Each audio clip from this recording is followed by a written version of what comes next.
I'm wildly disappointed because I love the idea of 4 women leading a superhero film. Say MCU all you want. I don't give a shit. I hate the MCU slogan. I hate it. It's a different feel compared to what the other MCU stuff. As representing the decline of Marvel and the rise of the MCU. Now, I'm sure you've heard the term MCU. It's being used by some fan communities. And yes, the term is extremely offensive, but it's also becoming undeniably true. The age of men is over. Nerdrotic.com. MCU, a play on MCU, Marvel Cinematic Universe, citing the increased focus on progressive casting and writing, particularly women empowerment, in Marvel and also Disney movies in general. The Urban Dictionary. Despite all of its trials and tribulations of late, the Marvel Cinematic Universe's phases 1 through 3 are an achievement that will never be equaled in Hollywood again, elevating B-list characters like Captain America, Thor, Thanos, and Iron Man to household names. Marvel Studios, first working with Paramount and then being bought out by Disney, seemed to have cracked the code. They were able to adapt loosely stories from the comic books while maintaining the spirit of the characters and doing the impossible, satisfying comic book fans and creating new ones.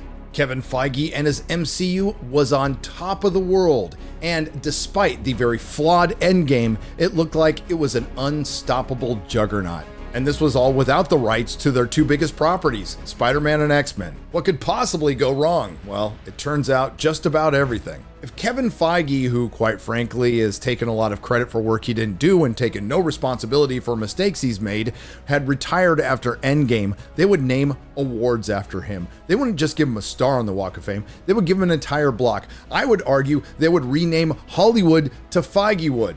But he didn't. So forgive me, Marvel fans, for using a quote once again from Batman to best describe the situation. You either die a hero, or you live long enough to see yourself become the villain.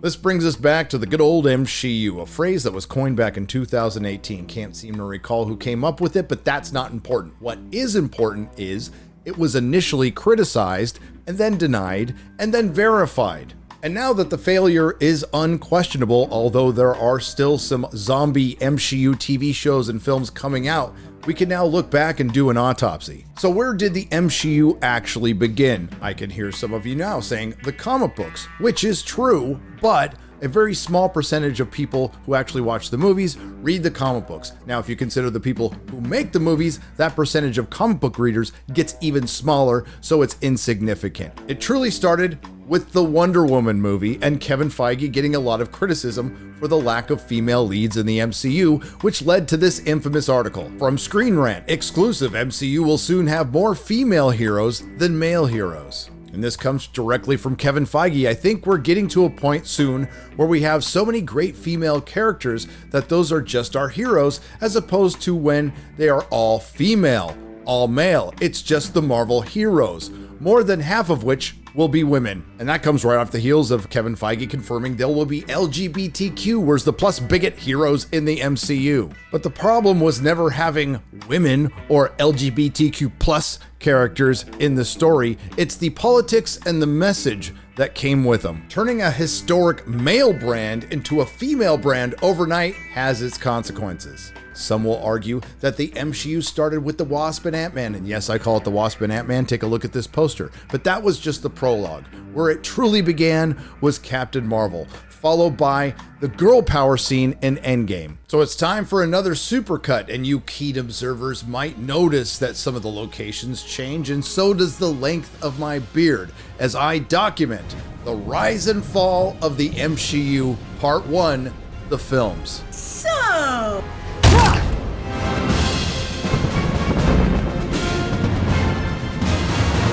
Is it your time of the month? I don't get my period, dipshit. I don't have a uterus. Or ovaries.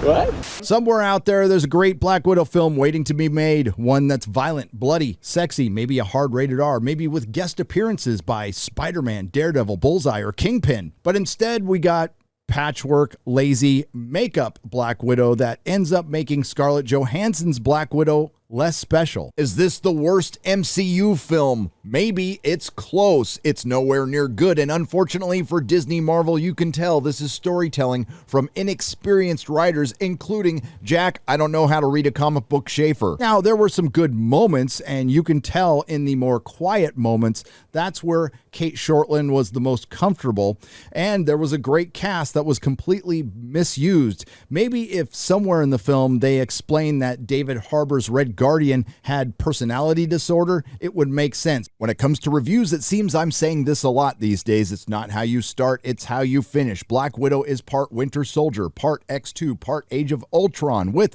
that trademark Marvel humor and Marvel morality. This movie is not as bad as Captain Marvel, and it actually started out decent despite a horrific theme song, but then it devolved into one of the worst third acts in any Marvel film. And before we get started, just to repeat what everyone has said, and I completely agree with them, Black Widow should have been made 5 to 7 years ago. It should have been part of Marvel Phase 2, and it wasn't. And the reason it wasn't, according to Kevin Feige, was Ike Perlmutter. But Ike Perlmutter hasn't been around since Civil War, and you certainly could have made a Black Widow film then. So Black Widow ends up being exactly what it is, an apology to Scarlett Johansson for making this film after Captain Marvel, and it plays off like an apology from a husband to his future ex-wife after he cheated on her. ScarJo deserved better despite taking part in some of the worst marketing I have seen since Terminator Dark Fate. And I don't know if this is going to become a staple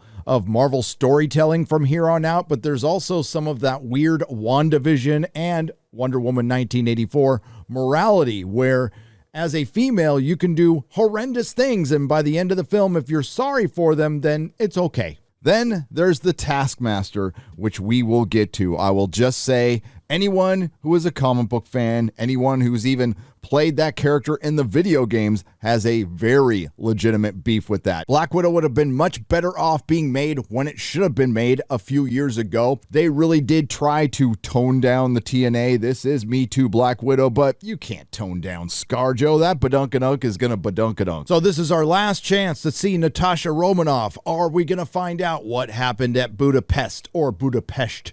Are we going to find out how much red was on Black Widow's ledger? Or are we just going to find out why she dyed her hair blonde? Well, there's going to be spoilers, but there's not much to spoil. Natasha Romanoff is dead, and she stays dead. We do find out where she got that vest. We start things out in 1995, suburban Ohio, and we see a child riding a bike who was supposed to be Natasha Romanoff, but it looks suspiciously like an androgynous TikToker. Unfortunately, the opening scene is the best scene in the film. The kids do a good job. Rachel Weisz looks great. The de-aging is spot on. They've done a great job with that. You got to give it up to Disney Marvel for that one.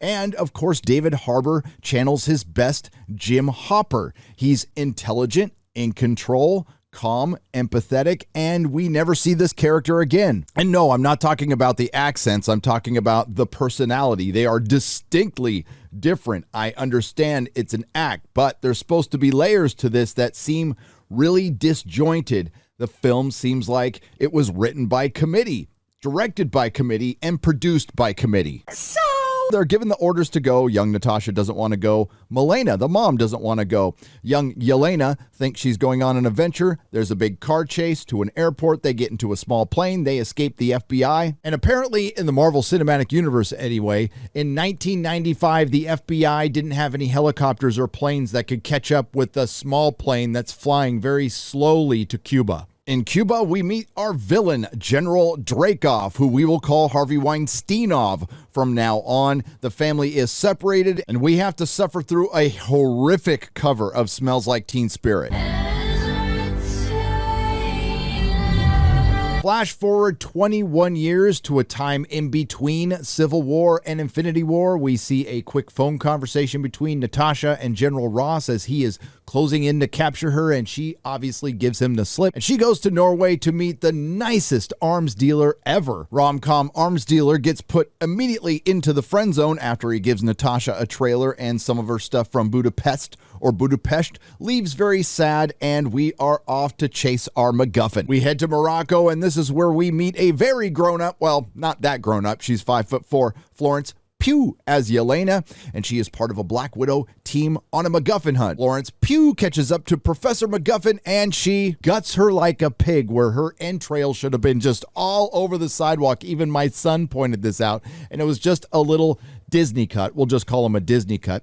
She dies, but not before she breaks the spell on Florence Pugh's Black Widow. So it turns out there's a lot of Black Widows, and they are all mind controlled, and these little vials of MacGuffin can break the programming. The vials of MacGuffin were sent to Natasha. We see it in her box of effects from Budapest or Budapest. And as she's going into town, she's attacked by the Taskmaster, who is clearly a dude. But I have a question for you in the audience. If you're trying to procure glass vials of MacGuffin, do you A, sneak up on Natasha, maybe when she's in the store, or B, blow up her car? Well, if your answer was B, you would be right. Back to the Taskmaster being a dude. There are many distinct differences between men and women, and one of them is how we walk. And that has everything to do with what's between our legs and what isn't between our legs. That is clearly a dude. That is clearly how a dude walks. That ain't no woman.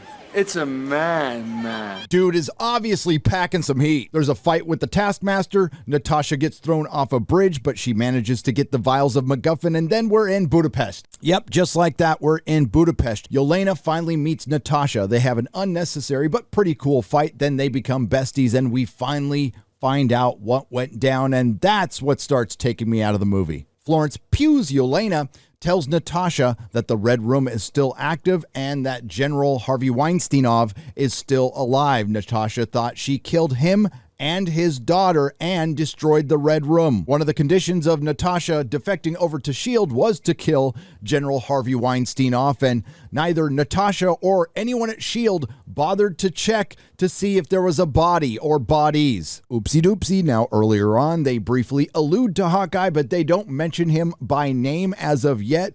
And yeah, that's pretty disappointing. That was your Budapest explanation, which this movie probably should have been about. So we're about halfway through the movie, and here's the setup. Natasha and Yelena have the vials of MacGuffin, and they're going to go free the remaining Black Widows from the Red Room and kill General Harvey Weinsteinov and the Taskmaster. So far, the movie hasn't been great, but it hasn't been awful either. But this is where things start going south. And when I mean going south, I mean Had your kids, had your wife, and had your husband, because everybody out here. So we're at the Red Guardian prison breakout scene, the big action set piece for the middle of the film. And this is absolutely ridiculous. Our heroes, the Black Widows, kill hundreds of innocent guards and thousands of prisoners who I doubt all deserved a death sentence. That's right. They take a helicopter to the prison, have a big shoot 'em up.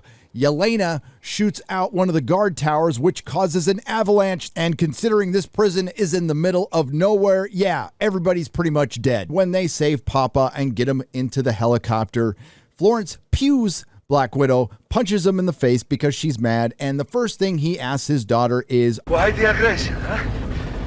Is it your time of the month? Of course, it doesn't end there. Both Black Widows then go on to talk about, I don't get my period, dipshit. I don't have a uterus. Or ovaries. which we already knew because that was mentioned in Age of Ultron, and oh, how times have changed. What is empowering now was something that Joss Whedon got a lot of criticism for just a few short years ago. I want to preface this one by saying in my live streams on a consistent basis, the audience comes up with better stories than the current Marvel writers do in comics and in the films. And I'm not the only one to point this out, and that makes it even worse. They missed a giant opportunity for some real drama here. Yeah, that's what happens when the Red Room gives you an involuntary hysterectomy. They kind of just go in and they rip out. Instead, we get a cheap gag and writing on the level of your average CW show. Oh, well, I was about to talk about fallopian tubes. This is what happens when you hire wine moms to write for Marvel. This brings us to the second iteration of Champagne Communist David Harbour's Red Guardian. All right, I'll tell you a little bit about the story of this apartment. So I came in here with this amazing designer, architect. I love these like pocket door things or whatever. I understand time has passed. I understand that he has been in a Russian prison, but this is still a completely different character from what we got in the beginning of the film, who was in control, confident, kind, empathetic. This one is just a dumb brute. So, of course, the Red Guardian is an idiot, and he doesn't know how to find General Harvey Weinstein off in the Red Room, but he knows someone who does. Mom, Milena, and we're going to get the whole family together. So, luckily, they safely crash their helicopter very close to where Milena is, and Red Guardian isn't finished. After asking his daughters if they're on their period, he then asks Black Widow if Captain America mentioned him, and then he praises them for completing their mission in Ohio and then going on and becoming some of the most prolific assassins in the world, praising them for their ledgers dripping in blood. And that's a very Disney explanation of a question we never needed answered. Then we meet Milena Maxwell, and the family is together again. So the Red Guardian was the muscle of the operation, and Milena, of course, was the brains, because we need women in STEM. But the sitting around the dinner table scene wasn't bad. One of the better scenes of the film, because this is clearly where the director is most comfortable and the writer. Originally, Scarlett Johansson said her real mother abandoned her on the street, but Milena Maxwell tells her that her real mother had been looking for her until General Harvey Weinstein had her killed, which Milena knew the whole time. And I think this is going to be prototypical Hollywood writing from here on out. As they get more and more disconnected from real people, they get a little fuzzy on the right and wrong thing. And while she might feel a little bad about it, that is overshadowed by her pride in accomplishing her mission. Black Widow was going to go out on her own to take out General Harvey Weinstein but Milena Maxwell says it's too late. I've betrayed you, and they're going to come and get you. You have a few minutes.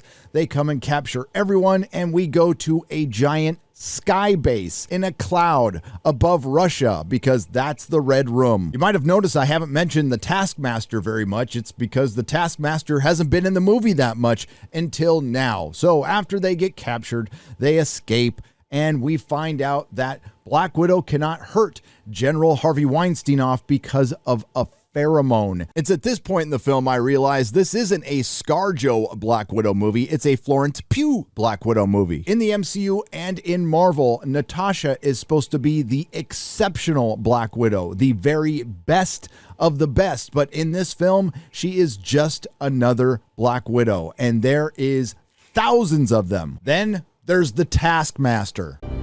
Say hello.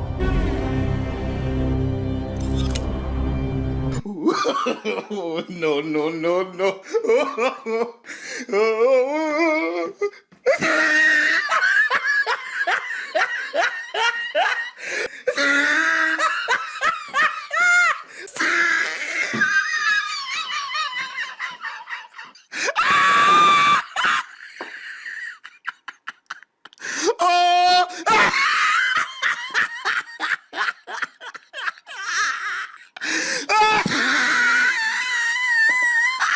This is the lowest of efforts, even for Disney. This is cheap, this is lazy, and Marvel, how the mighty have fallen. You should be ashamed of yourselves. Nothing against the stuntman or the actress. They took a job, but they are just flaunting it in your face at this point. They are just whipping it out and going, you're gonna take whatever we give you. It's not like Marvel hasn't made bad decisions before, but they were few and far between before Infinity War, hiring Edward Norton, firing Terrence Howard, firing Edgar Wright. But after Infinity War and since Captain Marvel, there have been a lot, including Captain Marvel, Brie Larson, turning Marvel into Annette Bening, having Nick Fury lose his eye to a putty tat, naming the Avengers after a test pilot's plane, turning the Skrulls into an immigration allegory, allowing Mark Ruffalo to speak publicly about anything, Fat Thor, Birkenstock Hulk, Captain America betraying everything about his character at the end of Endgame, killing Tony Stark for a 5-year-old daughter that he probably would have had anyway, and the 5-year blip. The ending of WandaVision, everything about Falcon and Winter Soldier, including Do Better and Freckle Jesus. And hot off the heels off the not very surprising reveal of female Loki. You know a lot about the characters already, so they're presumptions that you bring to it, and we like to subvert those.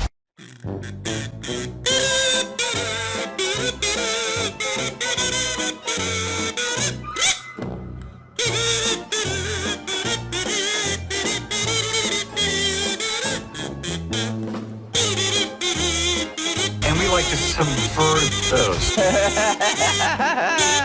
But this one takes the cake because it was so predictable. Everyone who pays attention to this kind of stuff on the planet saw this coming miles away. As with any of my Marvel reviews where I am critical, I will be called a hater. Go ahead, bring it on. Obviously, I hate this stuff. There will also be many who say that my criticisms of the Taskmaster or anyone else's are nitpicks or it's a mantra. That is the language of either A, the normie who really doesn't understand, B, the consumer who doesn't care, they only want brand, and I didn't mean that to rhyme. Or C, the poser who just wants to hitch their wagon onto anything popular for their agenda. Now, I've got nothing against the normies. You are the hearts and minds I am trying to win over, but I'm going to tell you exactly why Marvel made this decision. It had nothing to do with benefiting the narrative or the story and everything to do with Me Too Time's Up intersectional feminist Hollywood. Just more proof that the source material is always superior and more proof that Kevin Feige is a sellout. The comic book accurate Taskmaster would have been much better storytelling wise because you could have had Black Widow kicking ass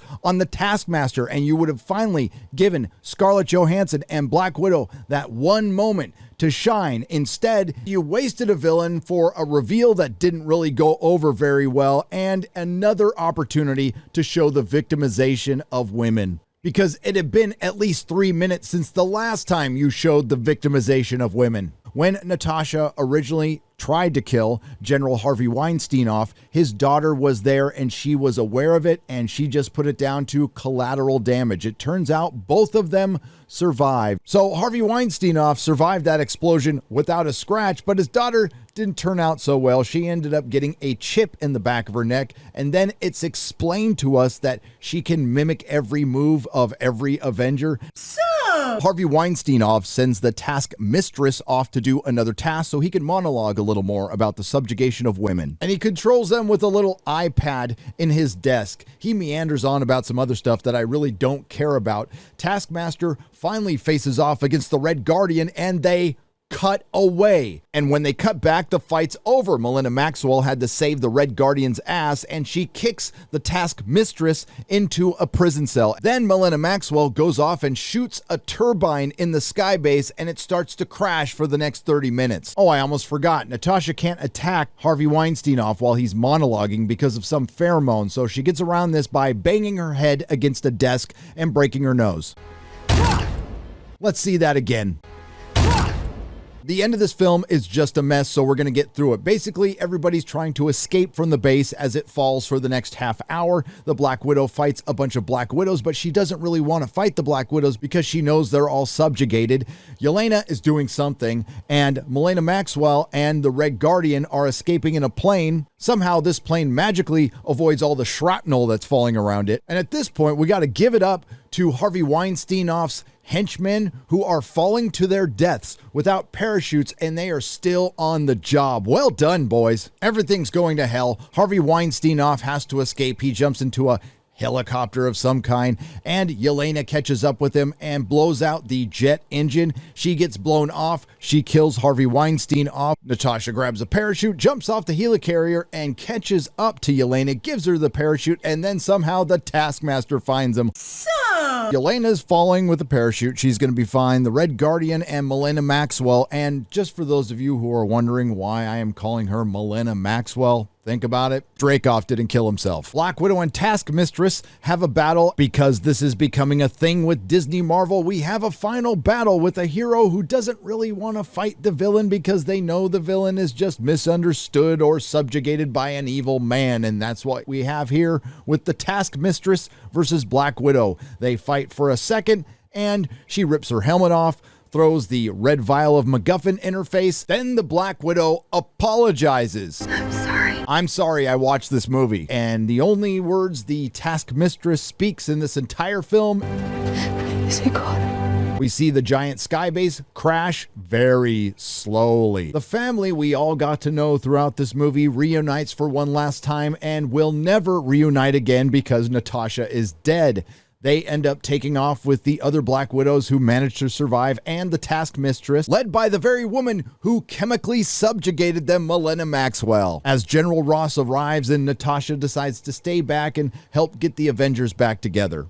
8 weeks later, we see the Black Widow with blonde hair and wearing a vest that her sister gave her. Friend zone rom-com arms dealer gives her a jet and she flies off into Infinity War. The stinger is Yelena at Natasha's grave, and because Disney Marvel can't sit with an emotional moment, we don't want people to feel sad or unhappy, she is interrupted by Madame Hydra, played by Julia Louis-Dreyfus. Now, when I saw the movie on preview night, my theater was a quarter full, and the only clapping at all was by one woman when she saw the picture of Jeremy Renner's Hawkeye at the end of the stinger. For those prisoners of the moment, this very evening I watched Iron Man prior to finishing this review, and I highly recommend you do that before you go on Twitter and say this is a top 5 Marvel film. It certainly gave me perspective. It's a brilliant film. It stands up today. The only bummer was the stinger at the end, seeing Nick Fury and knowing what happens to him.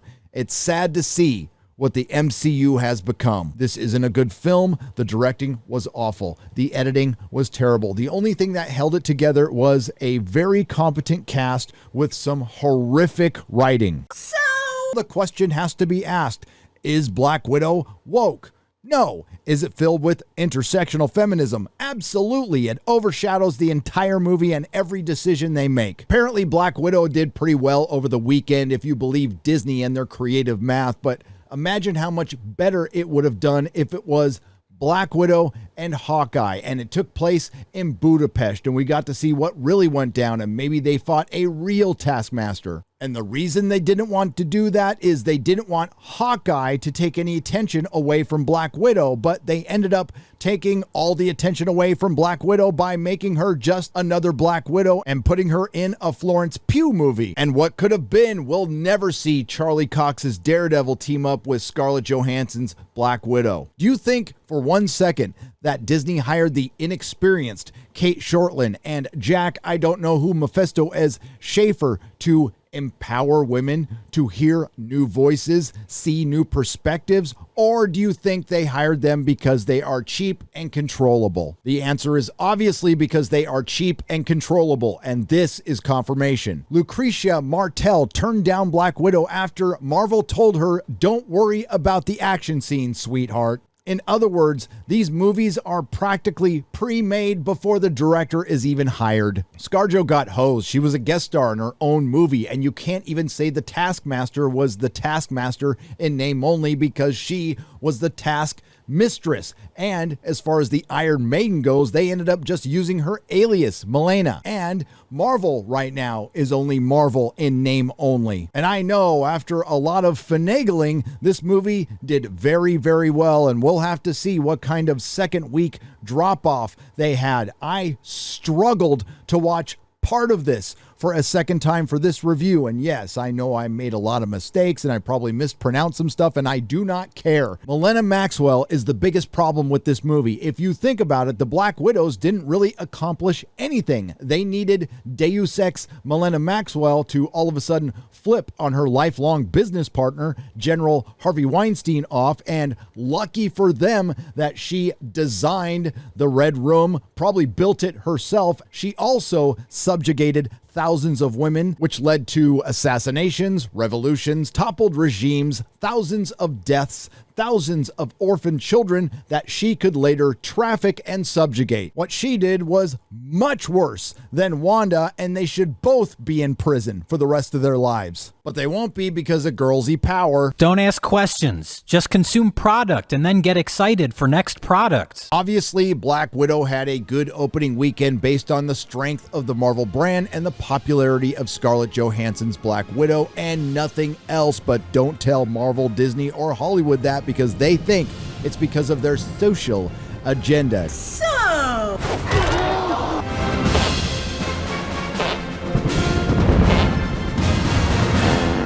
I have seen Shang-Chi and the Legend of the Ten Rings, and after seeing it, it should have been called Shang-Chi's Sister and the Legend of the Ten Bracelets. According to the professional critics, Shang-Chi's Sister and the Legend of the Ten Bracelets is an absolute triumph. I am very sorry to report that it isn't. I would love to be telling you that, but then I would be lying. You know, there was a time where the professional critic was respected, the time of Siskel and Ebert or Rex Reed, but those days are long gone. Now, integrity can be bought with a simple early screening, a gift bag, and a tuna sandwich. It's f***ing awesome. What worked for me in The Suicide Squad was the characters. They were compelling enough for me not to think too much about the very basic plot. Shang-Chi does not have that going for it. Unfortunately, its worst character is its main character. He should be called Soy-Chi.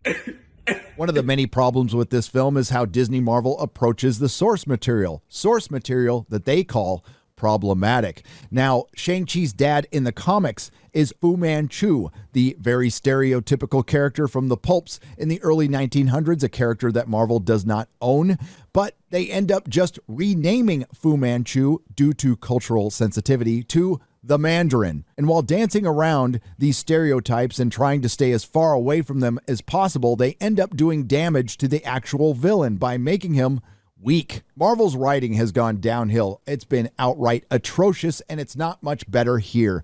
This is, at best, pre-packaged Disney Marvel product. Now, this film isn't woke or filled with identity politics. No, that was in the marketing, which led directly to the overpraise. The Marvel Universe is adding another superhero to their lineup, but this time it is history-making. For the first time, an Asian superhero will grace the big screen with mind-blowing action, stunning visuals, and, of course, Marvel's signature storyline.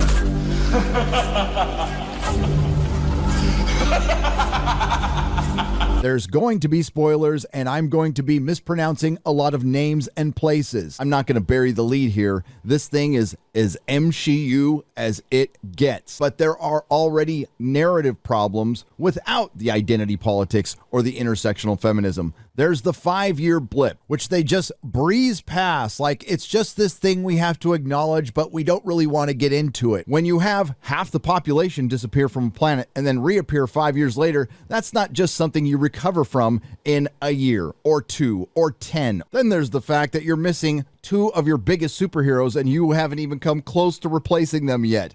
Iron Man is dead. Captain America is essentially dead. Falcon Cap is not Captain America. Steve Rogers is. And only Tony Stark can be Iron Man. You don't even have Black Panther now. Yeah, you have Spider-Boy, but for how long? Thor, for how long? And we'll get to Mark Ruffalo's Hulk or Bruce Banner a little bit later. I guess we'll start with this film not really knowing what it wants to be. It starts out as a rom-com, turns into a street-fighting crime adventure, and then goes full-blown never-ending story fantasy. It wants to be Big Trouble in Little China, but it isn't. The film starts out with a quick history of the Mandarin, who is really just Fu Manchu, but we're going to call him the Mandarin. He finds 10 rings. How does he find them? Where does he find them? Doesn't matter. He conquers some Ottomans, he conquers some Romans, blows up a parliament building, and then it's 1996. And because Kang willed it, the Mandarin has decided he has conquered enough and he is looking for something a little different. And there's a realm called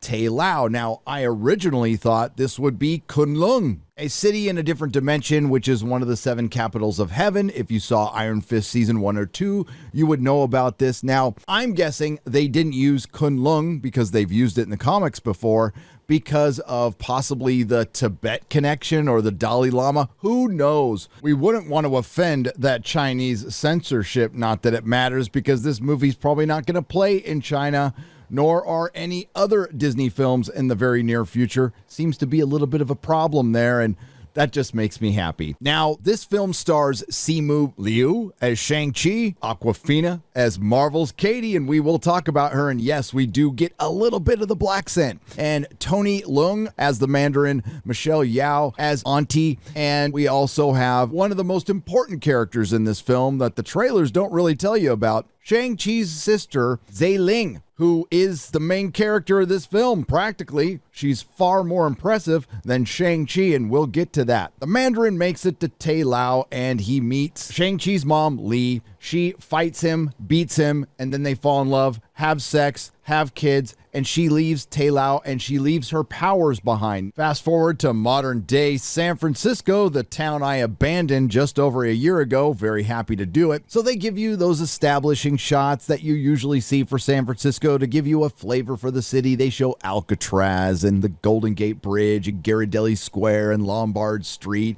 but they miss the true flavor of the city. You don't see the tenderloin, transvestite hookers, or poop on the sidewalk, or even better, a used heroin needle sticking out of the human feces on the sidewalk.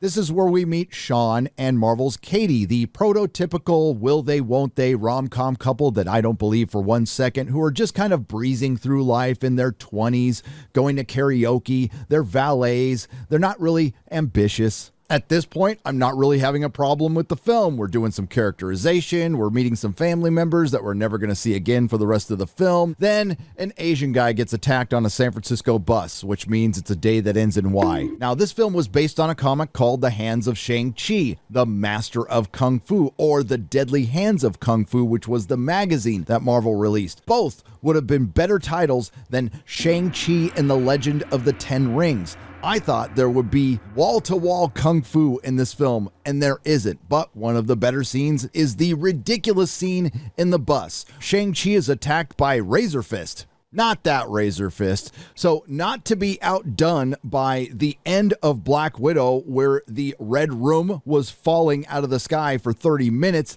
we have a bus without brakes with a kung fu fight inside going downhill for 6 minutes in San Francisco. A quick side note.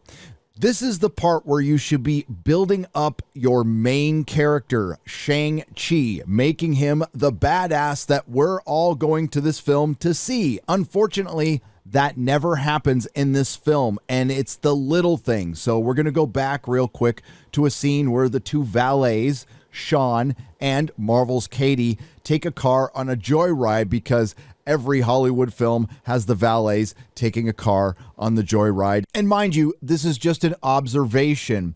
During this scene, Marvel's Katie is driving and Sean is in the passenger seat looking nervous. Later on in the film, Marvel's Katie is driving a car and Shang-Chi is in the backseat looking a little nervous. It's the little things. We're trying to build up Shang-Chi here, but instead we're building up Marvel's Katie. This was a pretty good fight on a bus descending down a San Francisco hill for 6 minutes, inexplicably, and they crash at the end, probably because Marvel's Katie is driving, and they are able to escape Razor Fist and his gang, but he does lose the amulet, which is a key to the realm of Tailao. Then we're reminded that Shang-Chi received a mysterious card from his sister. Now, Marvel's Katie had no idea that Shang-Chi knew Kung Fu at all, or that he had a sister, although they knew each other for 10 years. So she's a little surprised and a little upset. Because it's convenient for the script and Kang probably willed it, Shang-Chi quickly figures out that the Mandarin is after his sister.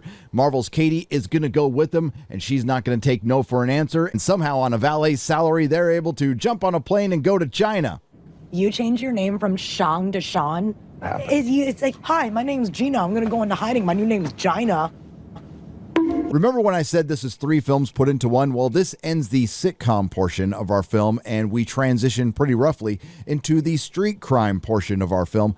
But not before we get some exposition on a plane ride. Mom died at an early age at this point in the film. We're not really sure how. Shang-Chi is trained by not only the Mandarin, but the best of the best, including Death Dealer in his 10 Rings organization. When the Mandarin sends him on his first assignment, which we are not aware of at this time, he abandons his father and his sister, who his father would not train. Now, we're about a quarter or a third of the way through the film, and it's becoming pretty clear that Simu Liu, I'm just going to say Simu from now on, doesn't have a lot of screen presence, doesn't have a lot of charisma, doesn't have a lot of chemistry with Awkwafina, and the script doesn't do him any favors at all. I think it would have been pretty important to show how young Shang-Chi survived in just a quick montage in a foreign country to help build up the badass that the deadly hands of Shang-Chi, the master of Kung Fu, is supposed to be, but instead, they build up the badass that is Shang-Chi's sister, Ling. So they arrive in China. Halfway up a skyscraper, there's a fight club, and in this fight club is Wong from Doctor Strange fighting a proper abomination with ears, which was the best part of this film, and it was over in a minute. Turns out this fight club is run by Shang-Chi's sister. Oh, and it gets so much better. They turned the MCU up to 11. Remember when I said Shang-Chi was trained by the Mandarin and Death Dealer and the best of the best the 10 Rings organization had to offer, and they wouldn't train his sister? That's okay. She trained herself in the shadows, a superhuman form of Kung Fu that is far superior to Shang-Chi's. She actually fights him in this fight club and beats him, and of course, kicks him in the balls. Shang-Chi abandoned his sister. She waited for a couple of years and then she ran away herself after she taught herself the superhuman form of Kung Fu, and at the age of 16 started a fight club halfway up a skyscraper in China. For real. With clients like the Abomination and Wong from Doctor Strange. Yes, the plot contrivances get even worse. The whole thing turned out to be a trap set by the Mandarin. He was watching Shang-Chi and his sister the whole time. He gave them 10 years to do something with their life, and he decided to go get his kids back. There's a pretty good short fight scene between Shang-Chi and Death Dealer, which I wish we would have gotten a lot more of. Marvel's Katie gets herself in a little bit of trouble. She actually looks like a damsel in distress. At this point, I knew it was going to be Shang-Chi's sister who saves her and not Shang-Chi, and that's exactly what happened. It's getting comical at this point. From here on out, I'm just going to call him Beta Chi because that's what he is. Disney Marvel absolutely refuses to put alpha males in their films anymore, and they're trying to deconstruct the ones that already existed that they didn't start with. Just calling it the way I see it. There is no way in hell any normal scriptwriter would approach a Shang-Chi film like this. It should have been a hard-rated R. It should have been The Raid. It should have been bloody and violent and sexy. Instead, we get a rom-com fantasy Disney Princess Beta Chi story. So the Mandarin captures his kids and Marvel's Katie and brings them back to his compound, where he tells them he just wants to get the family back together. And what's caused all this? Well, throughout the film, they kind of piece together what happened in the past. The Mandarin met Li, Shang-Chi's mom, decided he wanted to give up the life of crime and give up the rings. She gave up her power so they could raise a family. But the Mandarin's past came back to haunt him, and while he was off getting groceries or cigarettes, mom got killed right in front of Shang-Chi. That made the Mandarin pretty mad. He puts the rings back on and starts his criminal organization again. Did I mention they don't bring up the 5-year blip other than just for 30 seconds in the beginning of the film, and they really don't go over it here, which would have been kind of important. What happened to the organization during the 5-year blip doesn't matter. We do find out what Shang-Chi's first assignment was. It was to kill the killer of his mom, which he did, but then he abandoned his father. Like I said, the Mandarin isn't really that badass, and he just misses his wife, and the reason he got his family back together is he's hearing his dead wife's voice coming from Tai Lao, saying that she's trapped there. Now, apparently, Li, Shang-Chi's mom, wanted to take the whole family back to Tai Lao or Tai Lo, but they wouldn't allow it because of the Mandarin's past. That's why the Mandarin blames them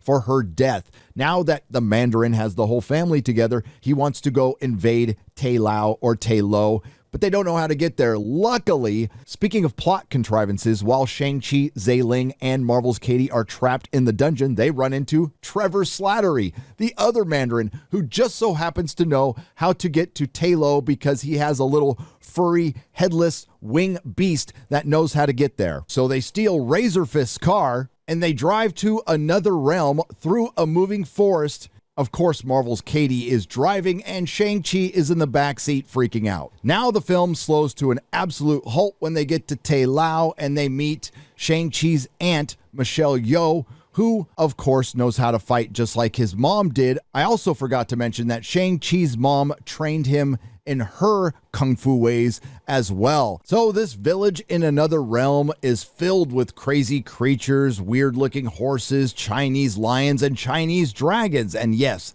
they guard a gate, and behind that gate is a giant soul-sucking demon dragon thing. Somehow, and they don't really explain this, the demon behind the gate is able to telepathically contact the Mandarin and impersonate his dead wife's voice and project her image. We just know that the soul-sucking demon wants to escape. We don't know why. We don't know who this demon is. We don't get any background at all because it doesn't really matter. Auntie Michelle finishes Shang-Chi's training. Of course, Zailing finishes her own training on her own. Not that she needed it because she was already perfect. And Marvel's Katie learns how to shoot a bow and arrow. And this is very important because we're seeing the origin of another classic Marvel character, Marvel's Katie.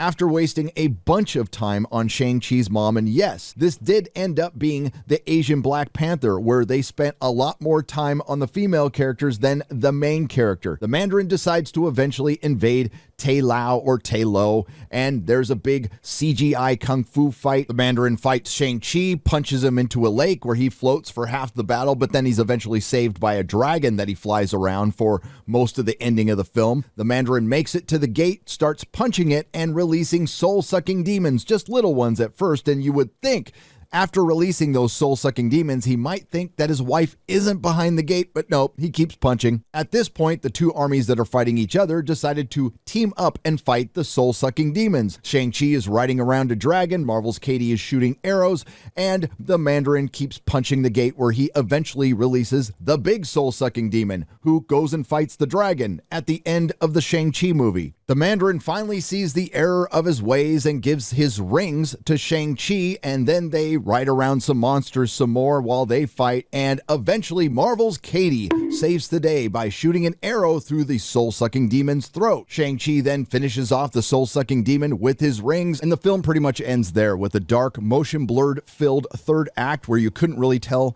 what was going on, and our main character ended up needing a lot of help from the ladies, a big CGI dragon, and eventually the villain when he gave up his bracelets, and all Shang-Chi did was remember what his mom taught him. This leads us to probably what is going to be the most talked about thing from this film, the end credits scene. Wong interrupts Marvel's Katie and Shang-Chi while they're talking to a couple in San Francisco and brings them to the Sanctum Sanctorum.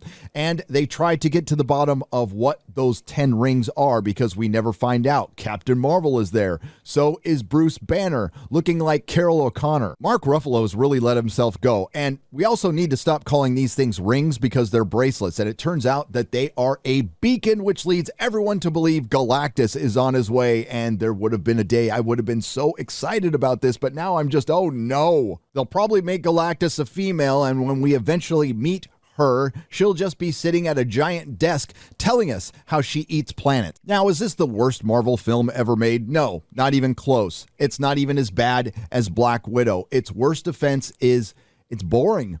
It slows down to a crawl, and it doesn't really focus on the main character that much. It almost seems like it's apologetic about it. Again, Shang-Chi is starting to look a lot like Black Panther. A lot of overpraise because there is no way in hell this is an absolute triumph. At best, it's an average movie that focuses way too much on the side characters. Oh, and there's also a scene where the Asians talk privately. Wong speaks to Shang-Chi and Marvel's Katie and warns them that they have stepped into a bigger world, meaning Marvel's Katie is an actual superhero. She shot one arrow. Awkwafina doesn't even look like she can run. I know it's part of her act, but she walks like an old lady. She's the Asian Tig Notaro. And this film most definitely has that current year trope of supermodels beating the crap out of 300-pound Russian guys. This film is a practice in the Hollywood bad dad trope. The Mandarin taught Shang-Chi all of the deadly and evil ways of combat, but his mother and his aunt taught him the more peaceful, elegant ways of combat. And to prove that this is a film about Shang-Chi's sister, the final credit scene is Zailing taking over the 10 rings and saying, "We've got work to do." And that's where the film ultimately ends. And our main character falls into the background. I said earlier that there wasn't really any chemistry between Shang-Chi and Marvel's Katie as far as being lovers is concerned, because I don't buy that for a second. I could buy them as buddies. And the big badass Mandarin, like this film, just ends up being forgettable. So the movie about the master of Kung Fu had Kung Fu in it, but it wasn't that impressive. He ended up riding monsters around and having them do all the heavy lifting. So one of the many problems Disney Marvel has forging ahead is trying to fit the square peg of street-level superheroes into the round hole of PG-13 content. Daredevil has heightened senses, but he beats the crap out of people. Black Widow is an assassin. Hawkeye shoots arrows. And Shang-Chi is supposed to be the master of Kung Fu, which is fighting, beating the crap out of people. It's violence. Now, this film is almost a bait and switch. I might have felt differently if we got a better performance out of Simu Liu as Shang-Chi, which was flat at best. Awkwafina played Awkwafina pretty well. Michelle Yeoh played a stoic Michelle Yeoh pretty well. Tony Leung could have probably put in a good performance, but he got cut off at the knees by the script. And Ben Kingsley's Trevor Slattery is just comic relief, and I don't think it's going to make anybody feel better about Iron Man 3 anytime soon. So...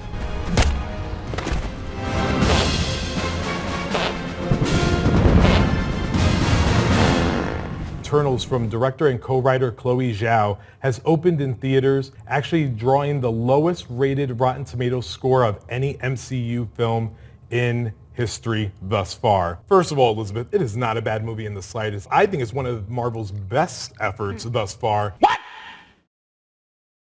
What the fuck? Has great action. It focuses a lot on story. It's diverse, it has great characters, all that. I think this speaks to a larger problem that is in the industry. Anytime a woman takes on the action genre, which has been typically made for men to helm, people come harder on that filmmaker when she takes it on. I think it's the issue that needs to be addressed. At no point in your rambling, incoherent response were you even close to anything that could be considered a rational thought.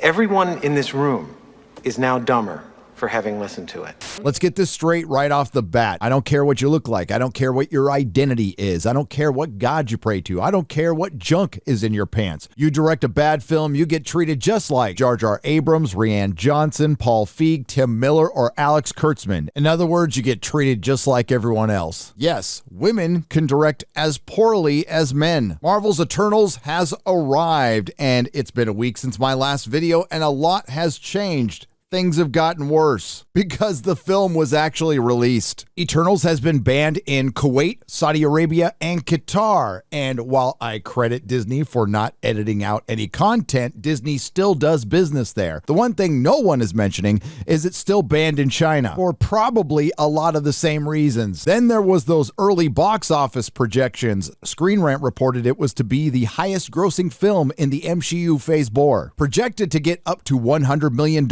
over its opening weekend, but after adjusting that projection last minute, it either soared to $69.5 million or it's a wake-up call for Marvel. The critic score is now 48% on Rotten Tomatoes. Not that I really care what they think, I just find it amusing that they have turned on their masters. Now that they've had their say, it's my turn. Back in March of 2018, Warner Brothers announced that they were going to adapt Jack Kirby's New Gods, directed by woman of color Ava DuVernay, written by Tom King. Coincidentally, a month later, Marvel announced that they were going to adapt Jack Kirby's The Eternals, directed by woman of color Chloe Zhao, written by two 12-year-olds. Fast forward to April 1st of 2021, and this wasn't an April Fool's, Warner Brothers cancels Jack Kirby's New Gods from woman of color director Ava DuVernay. Since then, woman of color director Ava DuVernay has blamed the Snyder Cut for the canceling of New Gods, but I think it was just a rare time where America's Dumbest Company made a smart move, unlike Marvel with The Eternals. Now, I am in no way affiliated with Warner Brothers or Zack Snyder, but you have to admit the Snyder Cut got Jack Kirby right. The Snyder Cut did Jack Kirby's work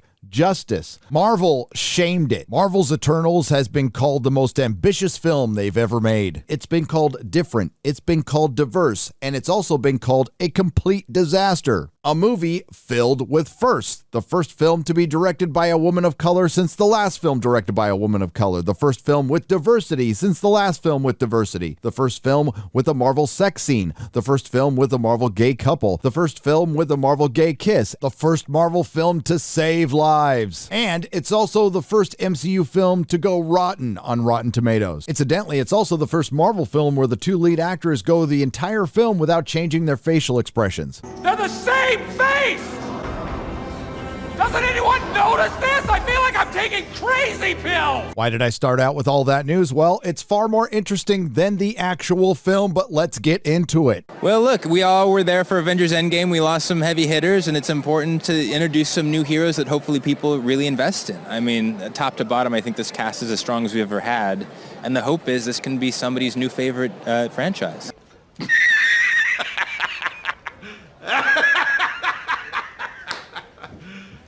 You serious? Is Eternals as bad as they say? Yeah, it is. It's Marvel's worst film. For those of you who haven't seen Marvel's Eternals yet, don't. My review won't be saving any lives, but I could save you some time. Overall, it's long, it's boring, it's dreary, it has a beige color palette, and it's shot too dark. Think Game of Thrones Long Night, except with your eyes closed. And the only thing worse than the dialogue is the horrific CGI, and I mean horrific. And to think this film cost more than Dune to make. As I've said about everything Marvel this year with Phase 4, there was a good concept here that could have been fun and entertaining, but they decided to prioritize the message over good storytelling and completely ignore what this film should have been, a giant 4-color love letter to Jack Kirby. And hands down the worst superhero costumes of any superhero film. Marvel's laziest effort to date in a year of some pretty lazy storytelling. And the fight choreography just looked like choreography in front of a green screen. What did I like? A bit of the sprite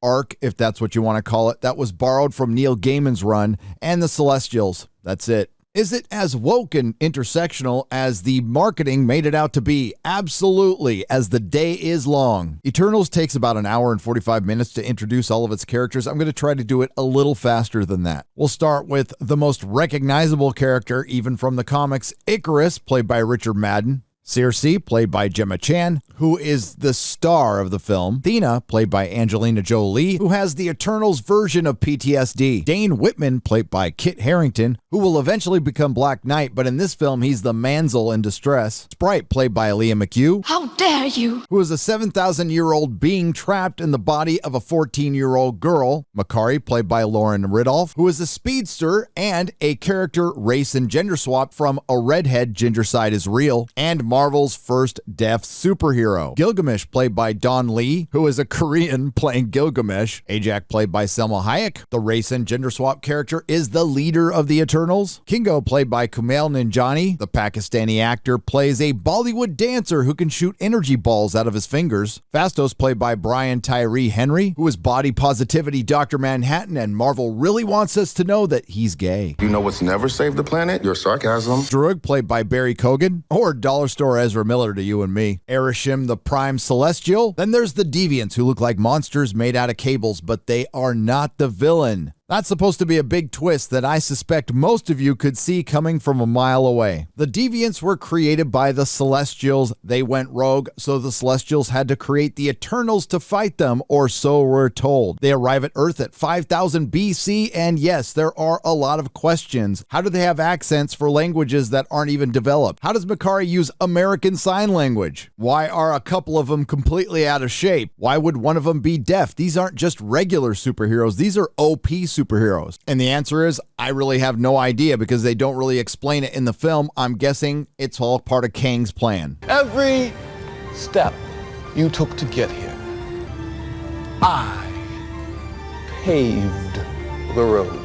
It's explained in the trailer and the film that the Eternals are only there to fight the Deviants. They're not supposed to interfere in any human affairs, although they do, and they aren't supposed to fight in any wars, and they aren't supposed to fight Thanos, although Thanos in the comics is an Eternal with the Deviant mutation. 1,500 years before present day in the MCU, they end up defeating all the Deviants and going their separate ways, but they do have different opinions on how they should do that. Icarus questions Ajak, and he thinks they should go to Erishim first before they make any decisions, and Ajak tells Icarus she doesn't need his opinion and for him to know his place. Down with the patriarchy. There is no context for her snapping at Icarus like this other than to tell the white man to shut up, while all around them Spanish conquistadors are slaughtering indigenous people. Now there's a montage of Cersei and Icarus hooking up, and literally hooking up on the beach, that you can barely see because it's shot so dark. Imagine a mannequin laying on top of another mannequin. They end up getting married in a sense and spend thousands of years together, but eventually break up for mysterious reasons. A running theme through all of Phase 4 is tell, not show, and there is no context for next to anything in this film. Lines come out of nowhere, actions come out of nowhere, and there are massive singularity-sized plot holes. Cersei settles down in London and ends up hooking up with Jon Snow. She seems to like those Stark boys. I'm wondering if Bran thinks he has a chance. Why do you think I came all this way? Thena has Madrari, which is kind of an Eternals PTSD, which causes her to turn on her team and possibly kill them, so Gilgamesh offers to watch over her in solitude. Right after Ajax told Icarus to know his place, Druig decides to break the rule of interference and mind control the remaining conquistadors and indigenous people, and he goes off and forms a cult in the Amazon. Fast forward to current day, where Sprite is living with Cersei, who is dating Jon Snow, and there's a global earthquake, and then they're attacked by a deviant while they're out on a date and saved by Icarus. They decide to go back to their boss Ajax in South Dakota, and they find her dead, murdered by the deviant Crow, or so we think. Basically, this is Marvel's PG-13 version of The Watchmen, written by a 6th grader. Cersei is posthumously chosen by Ajax as her successor and granted the ability to talk to Arishem. Cersei learns that the deviants were basically a mistake by Arishem, and the Eternals were created to cull them because they are killing indigenous populations of planets which are necessary to birth Celestials. Celestials basically feed off the cosmic energy of life. Arishem explains that he has planted thousands of seeds throughout the universe, and the only reason the universe stays in existence is because of the Celestials. Now, it turns out Thanos' snap prolonged the emergence on Earth, but now that that's been reversed, Earth has achieved the necessary population to birth Tiamat, meaning if the Avengers had succeeded against Thanos initially, Tiamat would have risen 6 or 7 days later. But remember, all of this happened because of Kang's sacred timeline. That's the gambit! Now, in the comics, the Eternals are humanoid. They are long-lived, but they are not technically Eternals. In the MCU, they're robots. And Arishem specifically says they are robots that are programmed, which creates a bit of a problem that we'll get into. Cersei learns that they have all been lied to by Ajax and Arishem. They aren't from the planet Olympia. They are robots that get their minds wiped every time there is an emergence. Now, when they were first attacked by Crow the Deviant, they noticed he had healing powers just like Ajax, and they suspect that he took them from her. That is what you call a clue to who the real bad guy is. They decide to get the band back together to stop the emergence, and while they're trying to get Druig to join the team in the Amazon, they are attacked by the Deviants again. Gilgamesh is killed by Crow, who adapts his powers and becomes humanoid and able to speak. And with his first opportunity to use the words, he very eloquently describes himself as a pawn in Arishem's game, and the Eternals are just murderers. Never mind all those people the Deviants killed. And about an hour and a half into the story, we visit Phastos. And in this one scene, we have inclusivity, LGBTQ plus representation, body positivity representation. We have achieved maximum diversity. Phastos has given up on humanity after he gave them the atom bomb that was dropped on Hiroshima. They convince Phastos to help, and he comes up with a plan to use the Unimind. Eternals share cosmic energy with the Celestials, so they can use that against them by combining their powers through Druig's mind control powers and put Tiamat to sleep. And the pacing of this film is just terrible. It ends up being an hour and a half of introductions, and we get to the very contrived third act. It turns out Icarus was told by Ajax centuries ago that the emergence was going to happen and all life on this planet would eventually die. That ended up essentially breaking him, and that's why he broke up with Cersei. That's right, our expectations were subverted. They took the most recognizable Eternal and turned him into the Ozymandias of this story. Icarus ends up murdering Ajax by throwing her to the re-emerged Deviants and then allowing the Deviants to run about to distract the Eternals to keep them from stopping the emergence. I am utterly shocked. Who could have seen this happening? Icarus, you see, is blindly loyal, helping prop up an unjust system.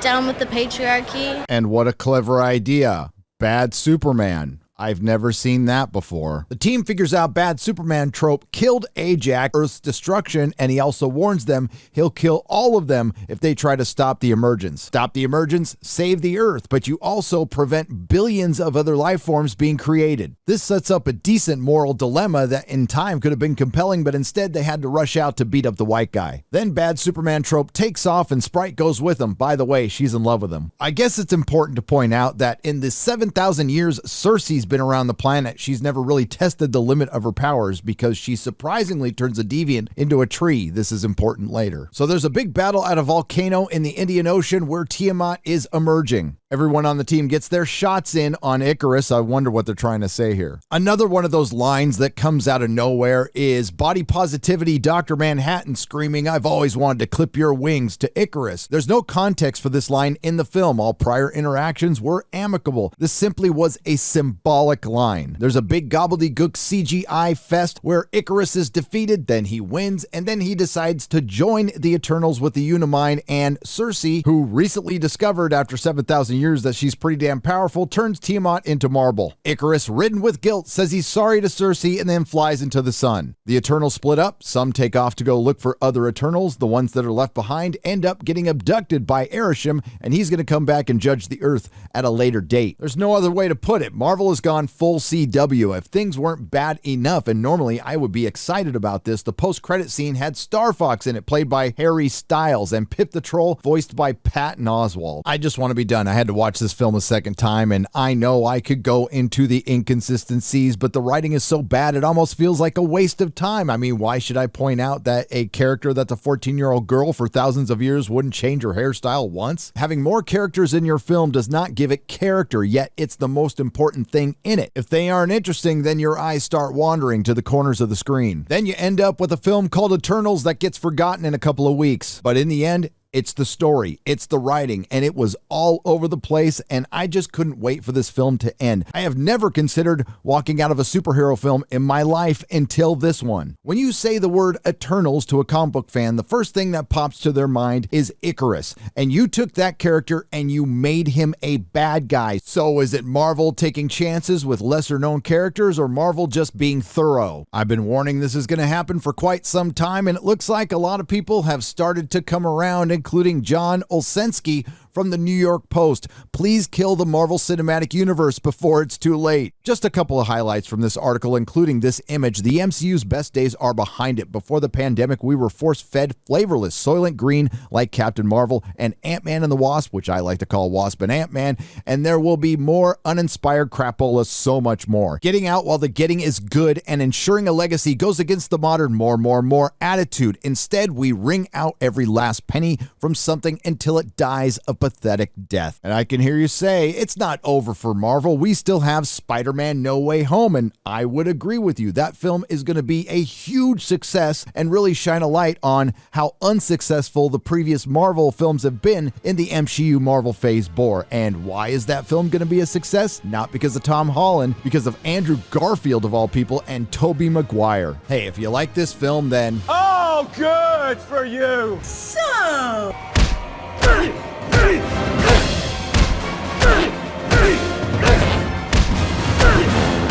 Spider-Man, I love that people are having a collective escapist experience in mass. You know, that's fun. It's fun to be a part of that joy for people.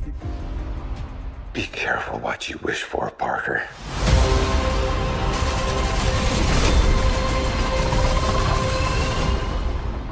If I were a rich man, all day long I'd... With Spider-Man No Way Home, I have to admit, it was strange seeing superheroes fighting bad guys. It feels like it's been a long time, because it has. No one was fighting toxic masculinity, or their father then riding around on a dragon waiting for Marvel's Katie to get the kill shot, or fighting one of their own with dollar store bad Superman, or letting Sharon Carter do the dirty work while you go tell a senator to do better, or getting kicked in the balls multiple times only to get shoved through a portal to cry, or just sitting there on a roof watching three women fight in the dark. You know, times are changing. Ladies can do stuff now. Well-developed characters with real stakes in a slightly convoluted and contrived plot. After all the speculation, rumors, and hype, Spider-Man No Way Home finally arrived, and it delivered. It crushed box office records. Currently, at time of recording, it has made $600 million worldwide, eclipsing Black Widow, Shang-Chi, and the Eternals box office in a matter of days. We got it. We got it under control. And it's only a matter of time when Spider-Man No Way Home eclipses the total box office of all three films.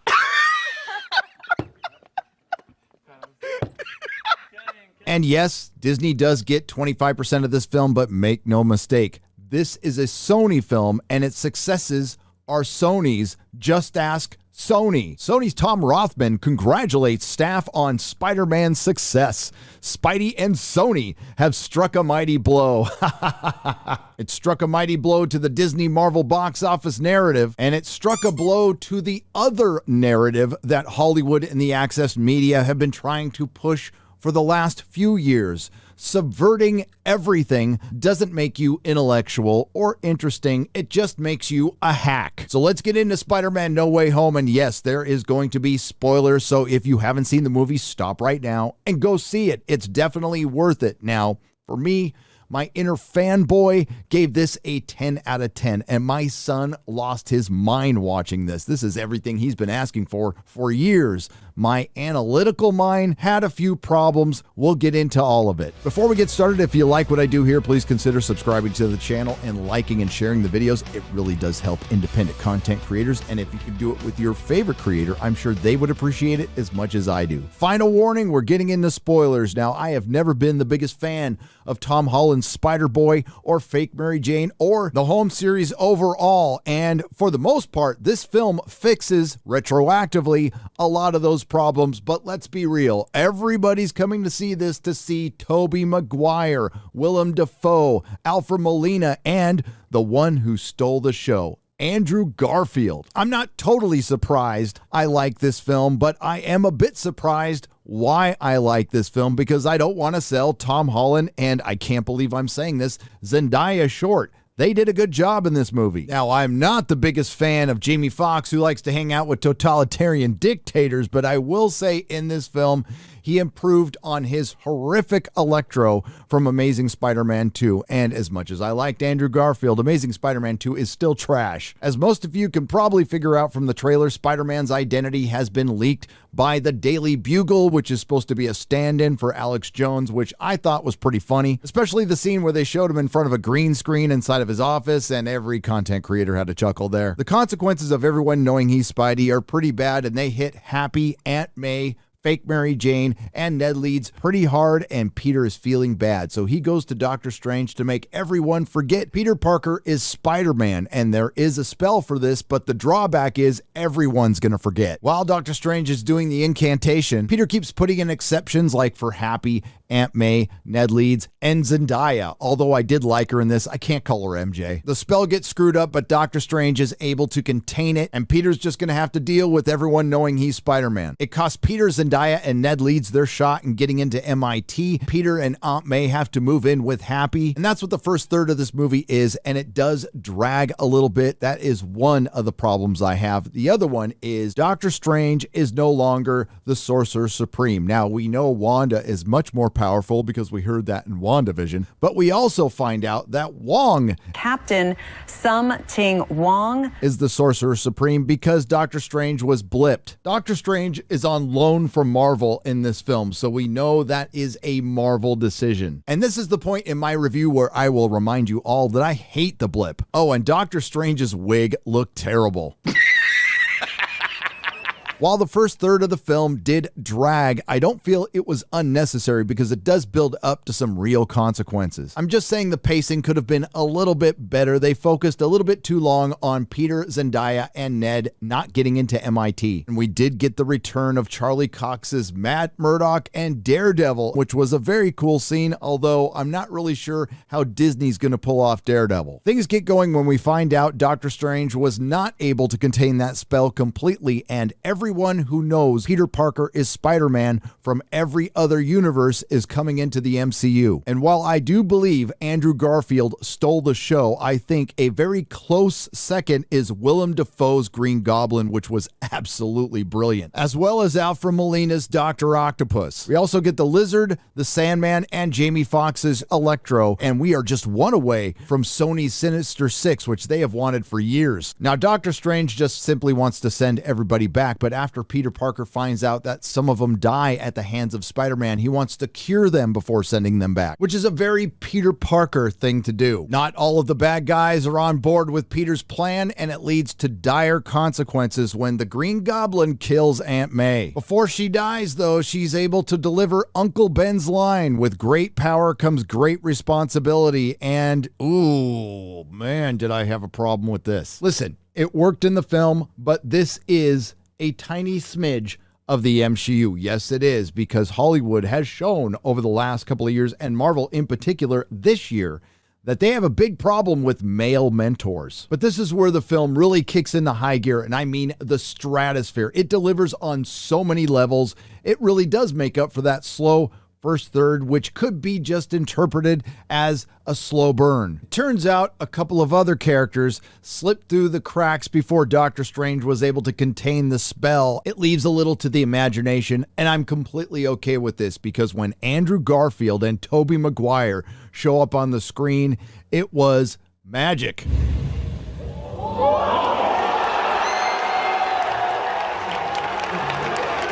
And credit to probably Sony for practicing the most restraint I've ever seen from a movie studio by not putting them in the trailer. And not only was the chemistry finally there between Zendaya and Tom Holland, probably because they're hooking up right now, the chemistry between Tobey Maguire, Andrew Garfield, and Tom Holland was brilliant. And it wasn't just all three Spider-Men teaming up, it was three Peter Parkers teaming up and doing some science. Tobey didn't miss a beat, playing his very subtle and subdued older statesman Spider-Man, or as Andrew Garfield Spider-Man called him, the youth pastor. And as many have said, Andrew Garfield stole the show with a few moments. One of my favorite was when they were on the roof and they were talking to Tom Holland's Spider-Man about loss and what happens after Gwen Stacy's death. He stops pulling his punches and you can just see the pain in his eyes, and that is a real actor, not an adult pretender. Although I'm sure the paycheck was really good for Tobey and Andrew, you can tell it wasn't just about that. They were genuinely excited to be there. Now, everything was leading up to the big battle at the end, and while it was a tad contrived, at least the villains and the three Spider-Men were part of the entire story. The two standout scenes at the end were when all the Spider-Men jumped off the scaffolding together, the crowd went nuts, and of course when Andrew Garfield saved Zendaya. If you didn't like that scene, you don't have a heart. Here's where the nitpicking comes in. So the three Spider-Men come up with a concoction that will cure all of the bad guys of all of their powers. How did they do that? They just scienced that shit. You know, I'm something of a scientist myself. And according to Doctor Strange, some of the bad guys were taken right before the moment of their death. So are you sending them back to die still? I think when it comes to the other Sony properties, you're just supposed to enjoy this movie in isolation and pretend they have a very happy ending. But what this film also does is retroactively fix all the problems a lot of people had with the Home series. And this is where it sticks the landing. In the end, Spider-Man is going to have to do what Doctor Strange wanted him to do in the first place and have everyone forget he's Spider-Man, and that means everyone. Peter does go back to find Ned and Zendaya to see if they'll remember him again, and he sees that they're happy in their lives, and he just walks away. And that was great. And now I guess I can have a top 5 this year because there's 5 movies I've liked. The Snyder Cut, The Suicide Squad, Ghostbusters, Nobody, and Spider-Man No Way Home. And it's been entertaining to see that the DC-Marvel rivalry from the comics has carried over to the films. Marvel gets one over on DC once again. They announced Flashpoint 6 years ago, which was supposed to be a multiverse story. Then they took so long to make it, Marvel stole the idea, and maybe they made something better. That remains to be seen, but I'm having a hard time believing a movie with 2 Ezra Millers in it is going to be good. Spider-Man No Way Home isn't perfect, but it doesn't need to be because it was a lot of fun. I wasn't crazy how they portrayed Happy Hogan or Doctor Strange in the beginning, and I'm definitely not crazy about him not being the Sorcerer Supreme. There's a lot of plot conveniences, but the good far outweighed the bad, especially in the last half. It's the best MCU film since Infinity War, and it might very well be the last good MCU film. I love Sam Raimi, but seeing America Chavez in that Doctor Strange trailer at the end was not inspiring. That's right, America Chavez is going to show up in an MCU film before the Silver Surfer, the Fantastic Four, Namor, and the X-Men. Sony holds all the cards, and incidentally, Marvel's most popular character. What does Marvel have left? They got rid of Iron Man. They got rid of Captain America. They're going to get rid of Thor. They don't have Black Panther. Half the Marvel stands want to cancel Chris Pratt, and the MCU is not moving the needle. And I can think of about 1 billion, maybe even 2 billion reasons why you would bring Andrew Garfield and Tobey Maguire back. See what happens, Hollywood, when you don't fill your films full of woke garbage, don't subvert every expectation, and have the characters look like they did in the material you're adapting? You make a lot of people happy, and you also make a lot of money. Is this a sign of change or just an outlier in Hollywood? Unfortunately, I think it's the latter, but it sure was nice to get a break from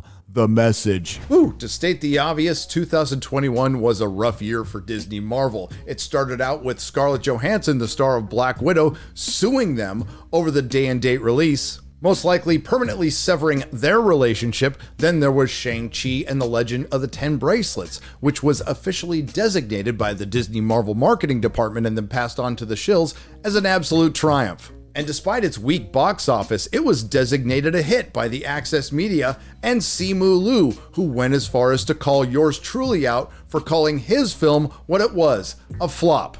Unfortunately for Simu Liu, that was verified by Disney when they posted a $65 million operating loss during the quarter Shang-Chi was released in. But I will give Simu Liu credit for Barbie. He was perfectly cast as a plastic guy with no dick. And Disney Marvel almost got away with all of this using the COVID excuse if it wasn't for Spider-Man No Way Home blowing that out of the water. But things were obviously going to turn around, right? We have a Doctor Strange sequel coming out, a Thor sequel coming out, and a Black Panther sequel without Black Panther, but it did have Namor. No. So...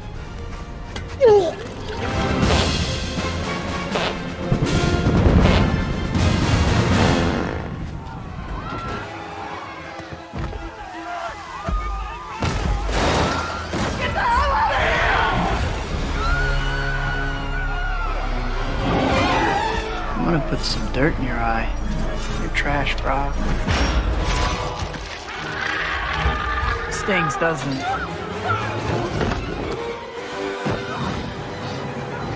She doesn't know what you are. I'm gonna cry.